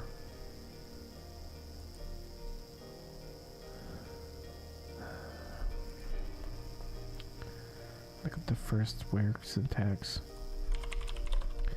First where. What am I missing in this syntax? Where $, property does whatever.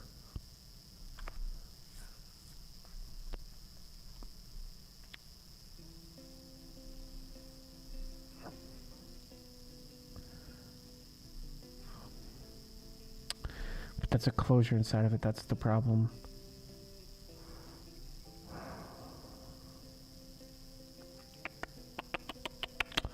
That's not what I want either.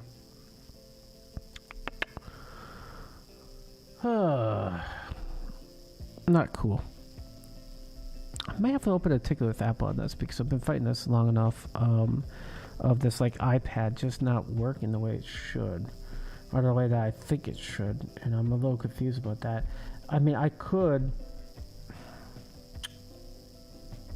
Well, I mean, so if this was the case, right, what we could do is just grab it. We could just say right here, right, get default. We have that right here, actually. So let's just say, and that's a static, right?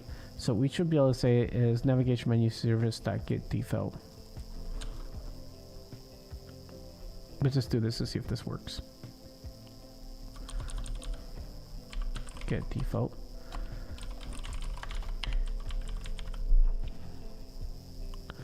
So the theory would be is if the item is basically, if selection is set to, because that's what the navigation stack is working off, is the selected item. We know that because right here is a split view, right? And we're telling it here that's a list of items, and we're going to change it based on selection. So we're going to say here, if the selection item is this, then switch this destination. So why is it mad now?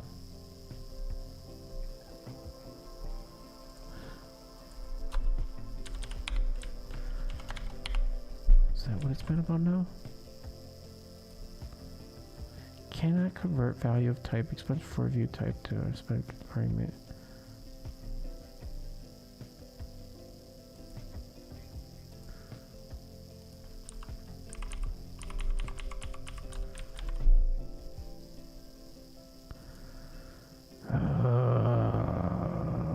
Why now? To expected argument.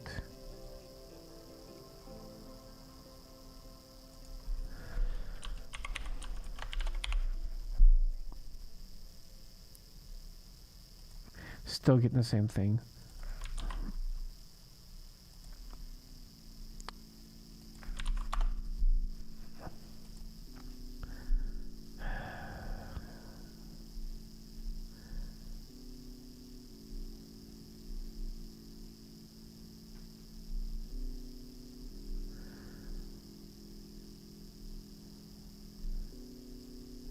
Okay.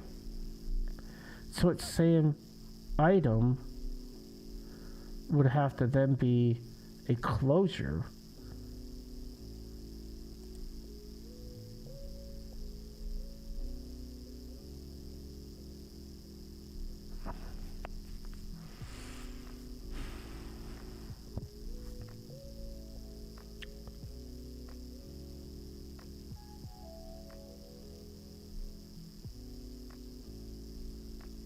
So if I select a value here, it's saying give me a variable for that, and then for whatever that is, then give me that and send it to it.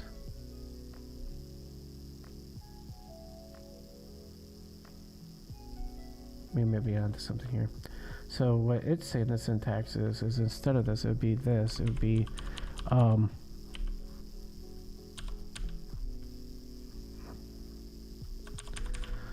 $sign selection, and then it would be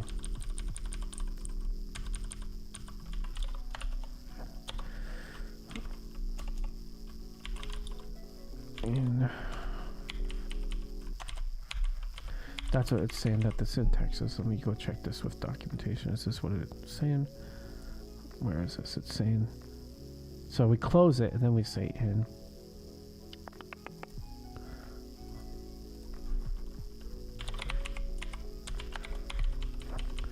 Item in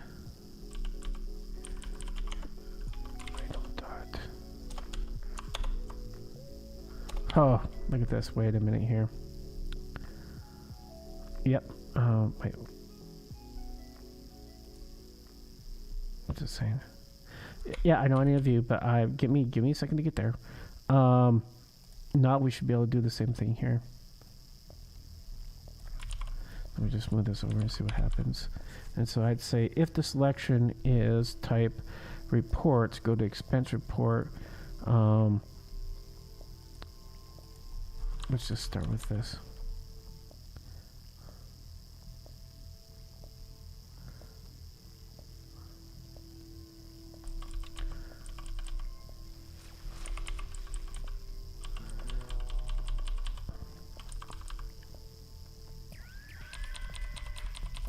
Let's start these two.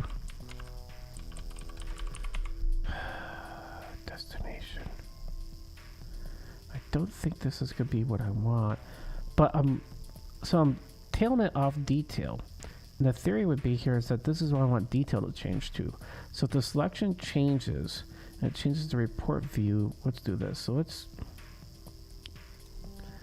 can we comment this out? Yeah, we can. Let's just do this. I don't remember the keyboard shortcut to comment out. So this is the quick hack. All right, so this is using all their routing and the documentation it says to do. So according to this, if I select Spencer developer, see, but it didn't work because it should have said if the item selection in, if the routable view, it should go to empty view no matter what. It didn't do that. So that's not right the right answer either. So that's working when I select here, but I click here, this code's never running. So I have a breakpoint in there, it's never running. If I close the app and reopen it, let's see what happens if it runs the first time. This code never runs. But it should be registering if selection changes.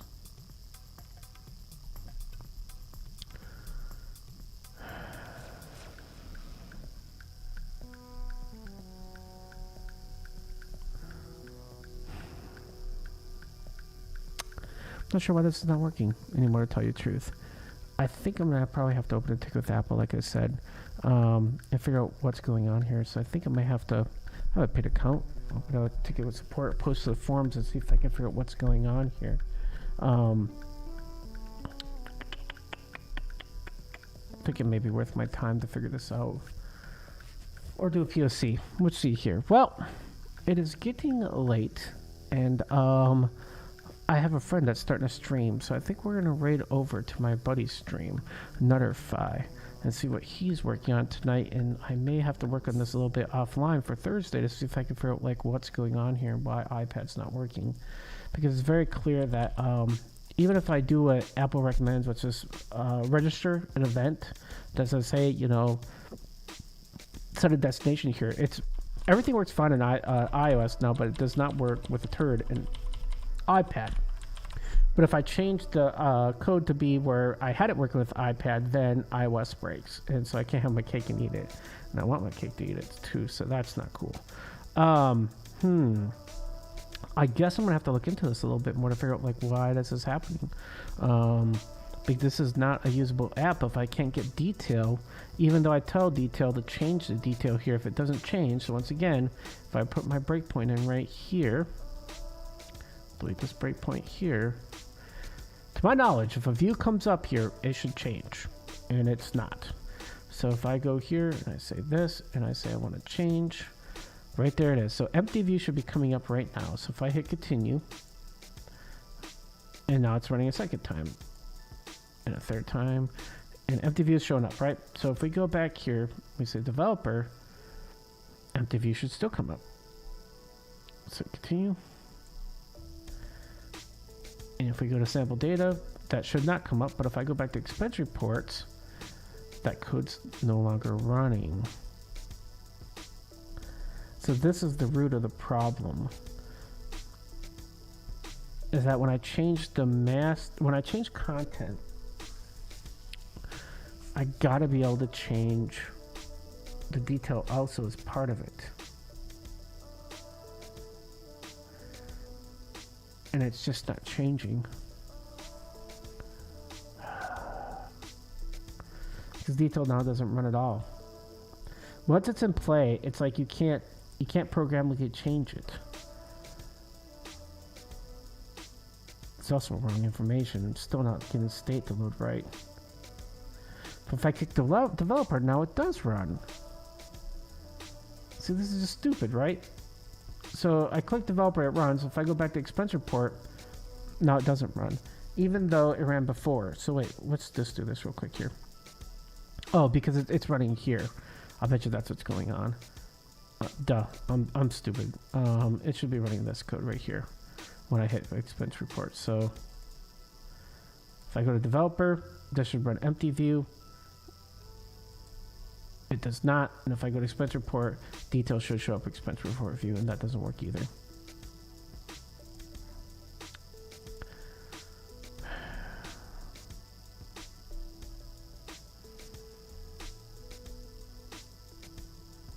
I know this is stupid, but I just want to try this before we raid Notify.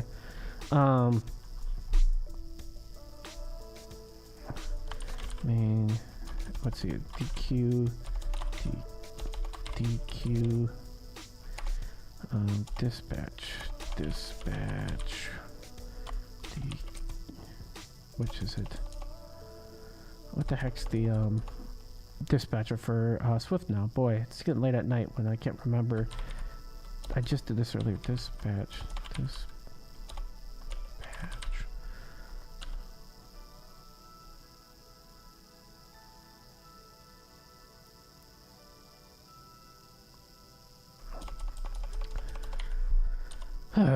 Boy, it's getting too late here. My brain's starting to melt a little bit. Let's see here. How to run Swift code on main thread.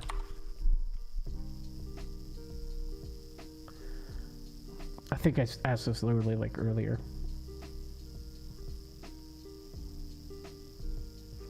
Dispatch queue main async. Just want to make sure this is not it. Dispatch queue main async. I know this sounds stupid, but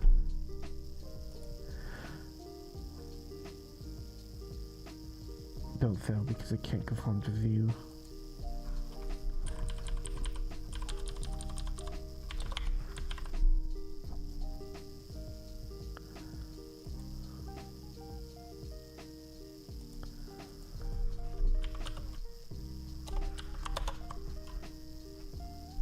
Boy.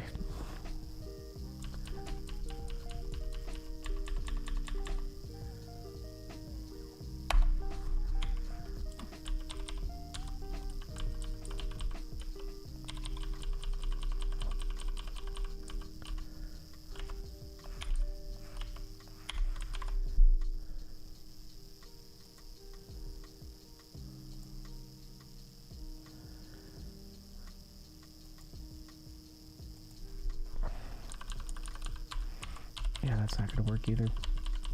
I thought maybe as somehow this is not running in the main thread, and so the view doesn't render because of the fact it's not running in the main thread, but that's definitely not what's causing it. I'm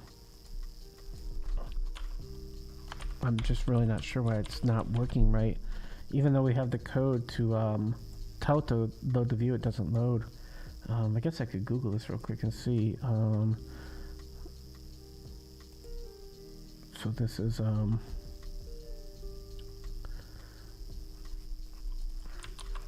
I can just Google to see if this is a known problem or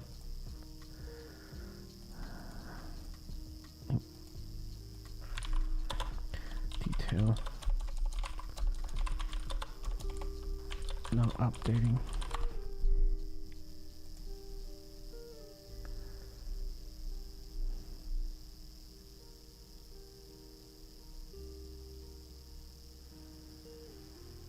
Don't tell me this is it.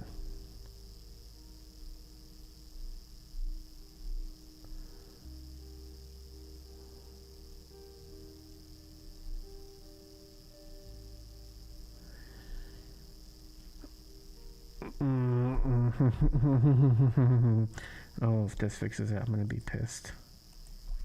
So they're telling me that literally you have to wrap detail in a Z stack, that it's a bug. That makes...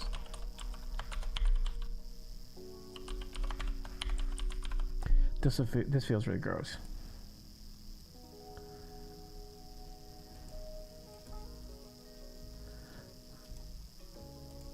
I think we're going to do this and then we're probably going to raid Notify and hang out with him for a little bit. Developer, database information, expense report. Yeah, it still doesn't update, even though I clicked the expense report to old views here, so that's not doing it either. So sorry, Charlie, that's not happening.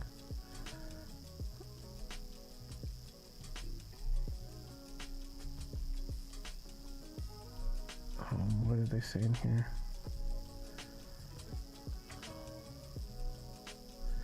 Give what?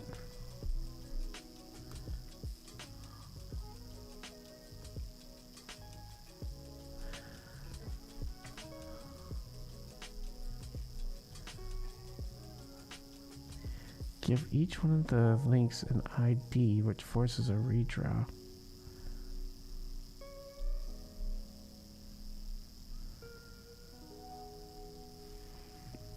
But I loop through mine. Do I not set the ID right?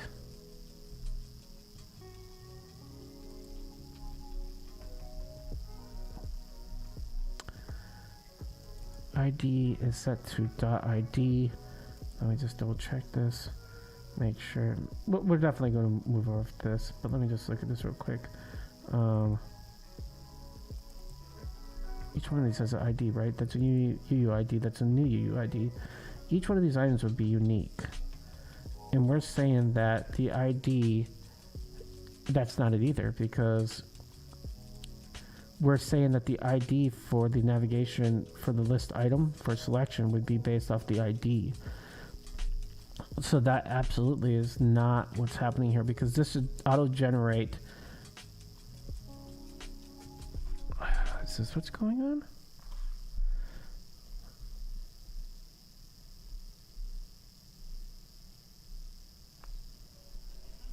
1 second. Where is it? Navigation link value. Is there an ID we have to do here? ID. Come on, really? Is this what's really causing me the entire headache?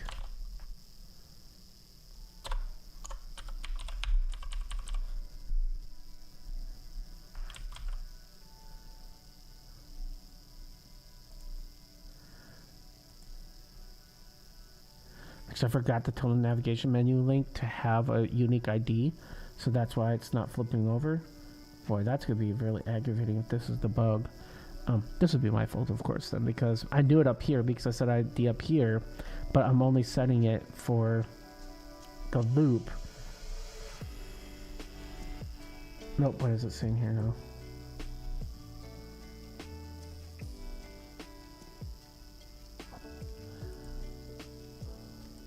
Wait, what?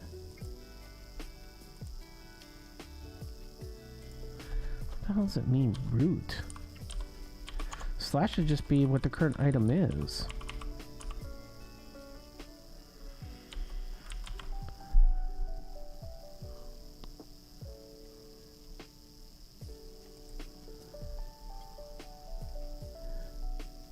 I mean, I've used this syntax before. 1 second.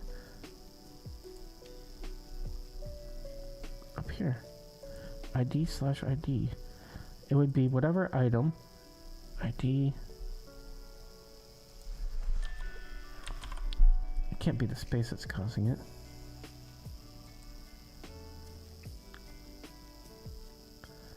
Get it. Stop. Cannot infer type from context. Consider specified of root type. Well, menu item is of type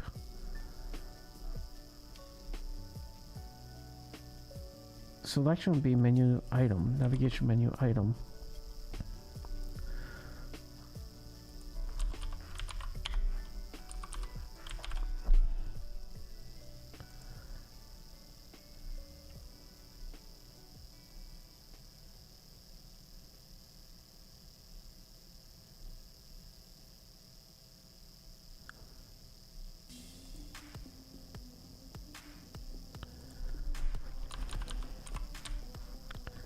This is stupid.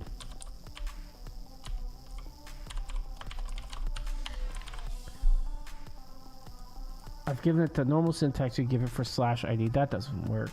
Then I give it, so I'll try this and see if it doesn't work. If not, I'm gonna have to look this up. But I think this is the root problem, is that navigation, when I use value, I think the problem is it's not making a unique item.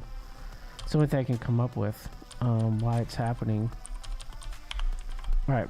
I guess we're gonna, good evening, see navigation links and stacks. Yeah, CoPilot Swift, fighting, in iPad specifically, navigation's not working right, even though, the detail runs.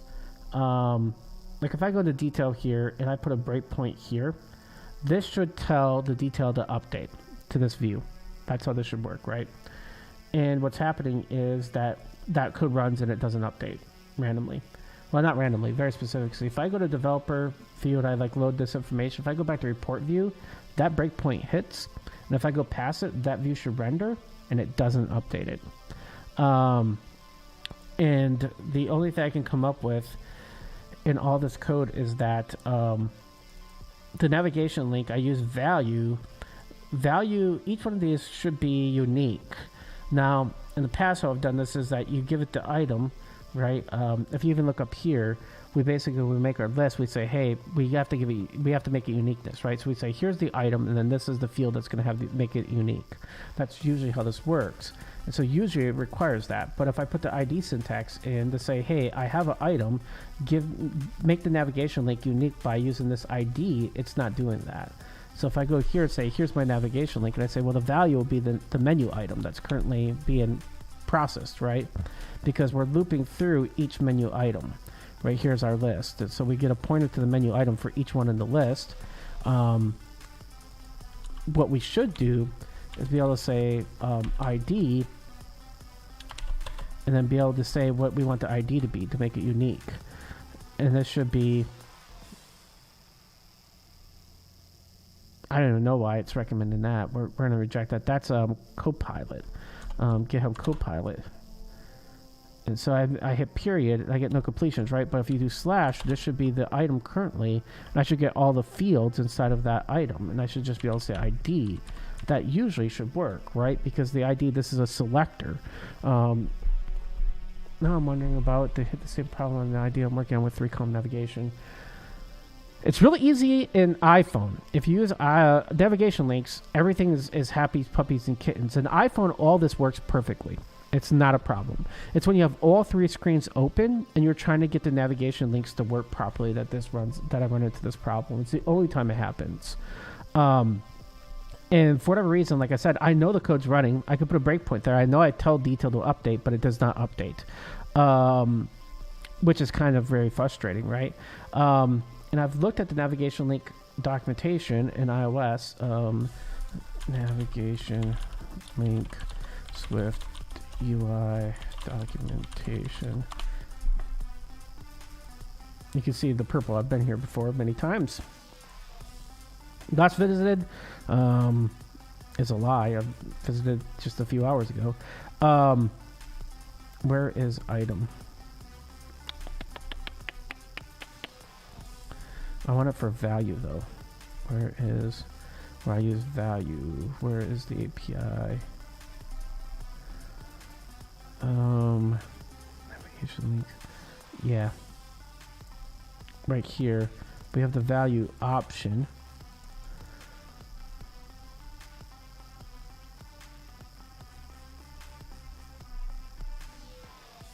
So let's find the value. We have value with label, value with localized string, value with localized string, destination label, destination value.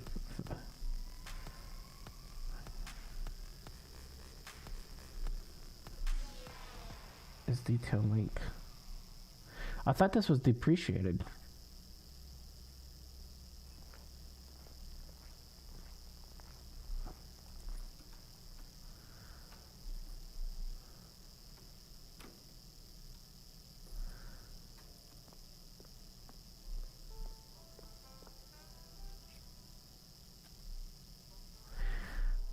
This may be the problem.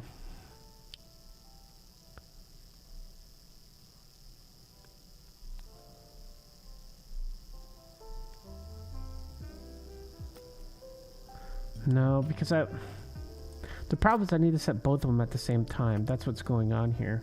So that's not going to fix me either.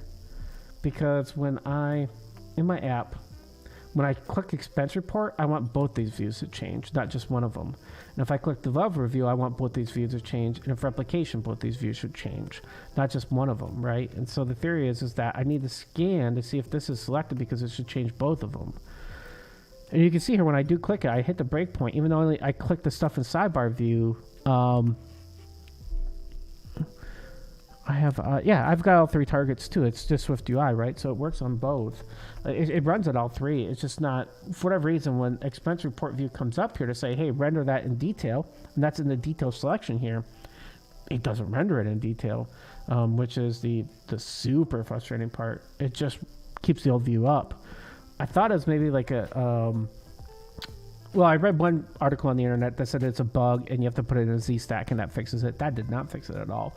I started wondering, the only time I've ever seen this happen is like when some code runs not on the main thread, but that's super old. This is old UI kit stuff. So I was going to try to dispatch it off the main queue, but that does not work because dispatch on main queue doesn't return a view. Yeah, it's just super frustrating. I don't have an answer to this of why this is not working. I'm literally thinking about opening a support ticket with Apple because I don't know what else to do on this. This seems like it should work, and I feel like it's a glitch in the API that's causing this to happen. I don't feel like it's I don't feel like this is something that is right. And sometimes you have to like stop banging your head against the wall and either sleep on it or like contact support. I mean, that's why you pay for it, right? Say, hey, I've got an app here. I'm trying to get it working. This is what I'm seeing, and see if Apple support tell me why. That's what I'm thinking about doing, because this should work. And like I said, I'm hitting the breakpoint for the code, so it makes no understanding of why it shouldn't work. Yeah, I mean, I don't say, right? I'm using the API exactly how they tell me to use the API. I'm putting stuff in here, and in normal circumstances, this works just fine. And in fact, it does work in iPhone. I know why it works in iPhone, though, because it defaults back down to just a navigation stack instead of in iPhone, none of this stuff happens. It just basically defaults back over from a split view to a navigation stack. It converts over to that, and that's why, well, then there is no content in detail. All there is a stack. So this is not working, so I don't want to keep that there. And I don't think the values should be unique, so it's not like it's clicking on stuff and this isn't unique, because each one of the menu items is unique. So that's not, I don't think that's the problem here.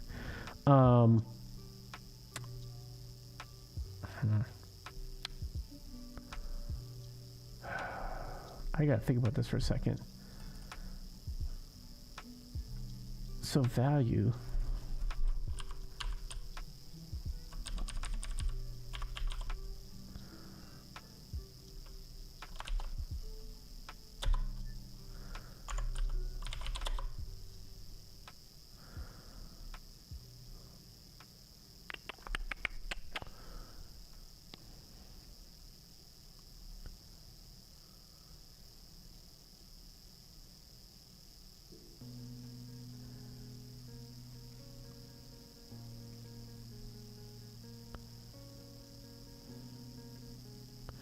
Huh. Alright, I'm not going to break this because this works in iOS.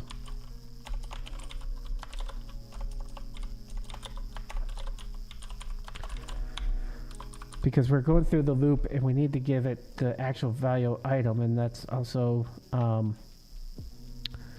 yeah, I think I'm just gonna sleep on this, guys. It's late enough here. It's 10:44 my time, and my buddy Notify is streaming. I want to go see what he's working on, so I think we're gonna raid Notify for a little bit, folks.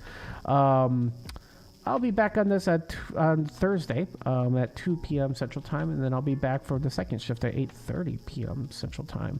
But I think until then, we're going to go raid Notify and have some fun over with him. So I appreciate everybody for joining me for this. I'm going to do a /raid here. We're going to go visit Notify and see what he's working on in SwiftUI. Thanks, man. Notify. And we're going to raid in 10 seconds. Let's all go over to Notify, hang out with him, have fun. Thanks again for attending. Let's see here.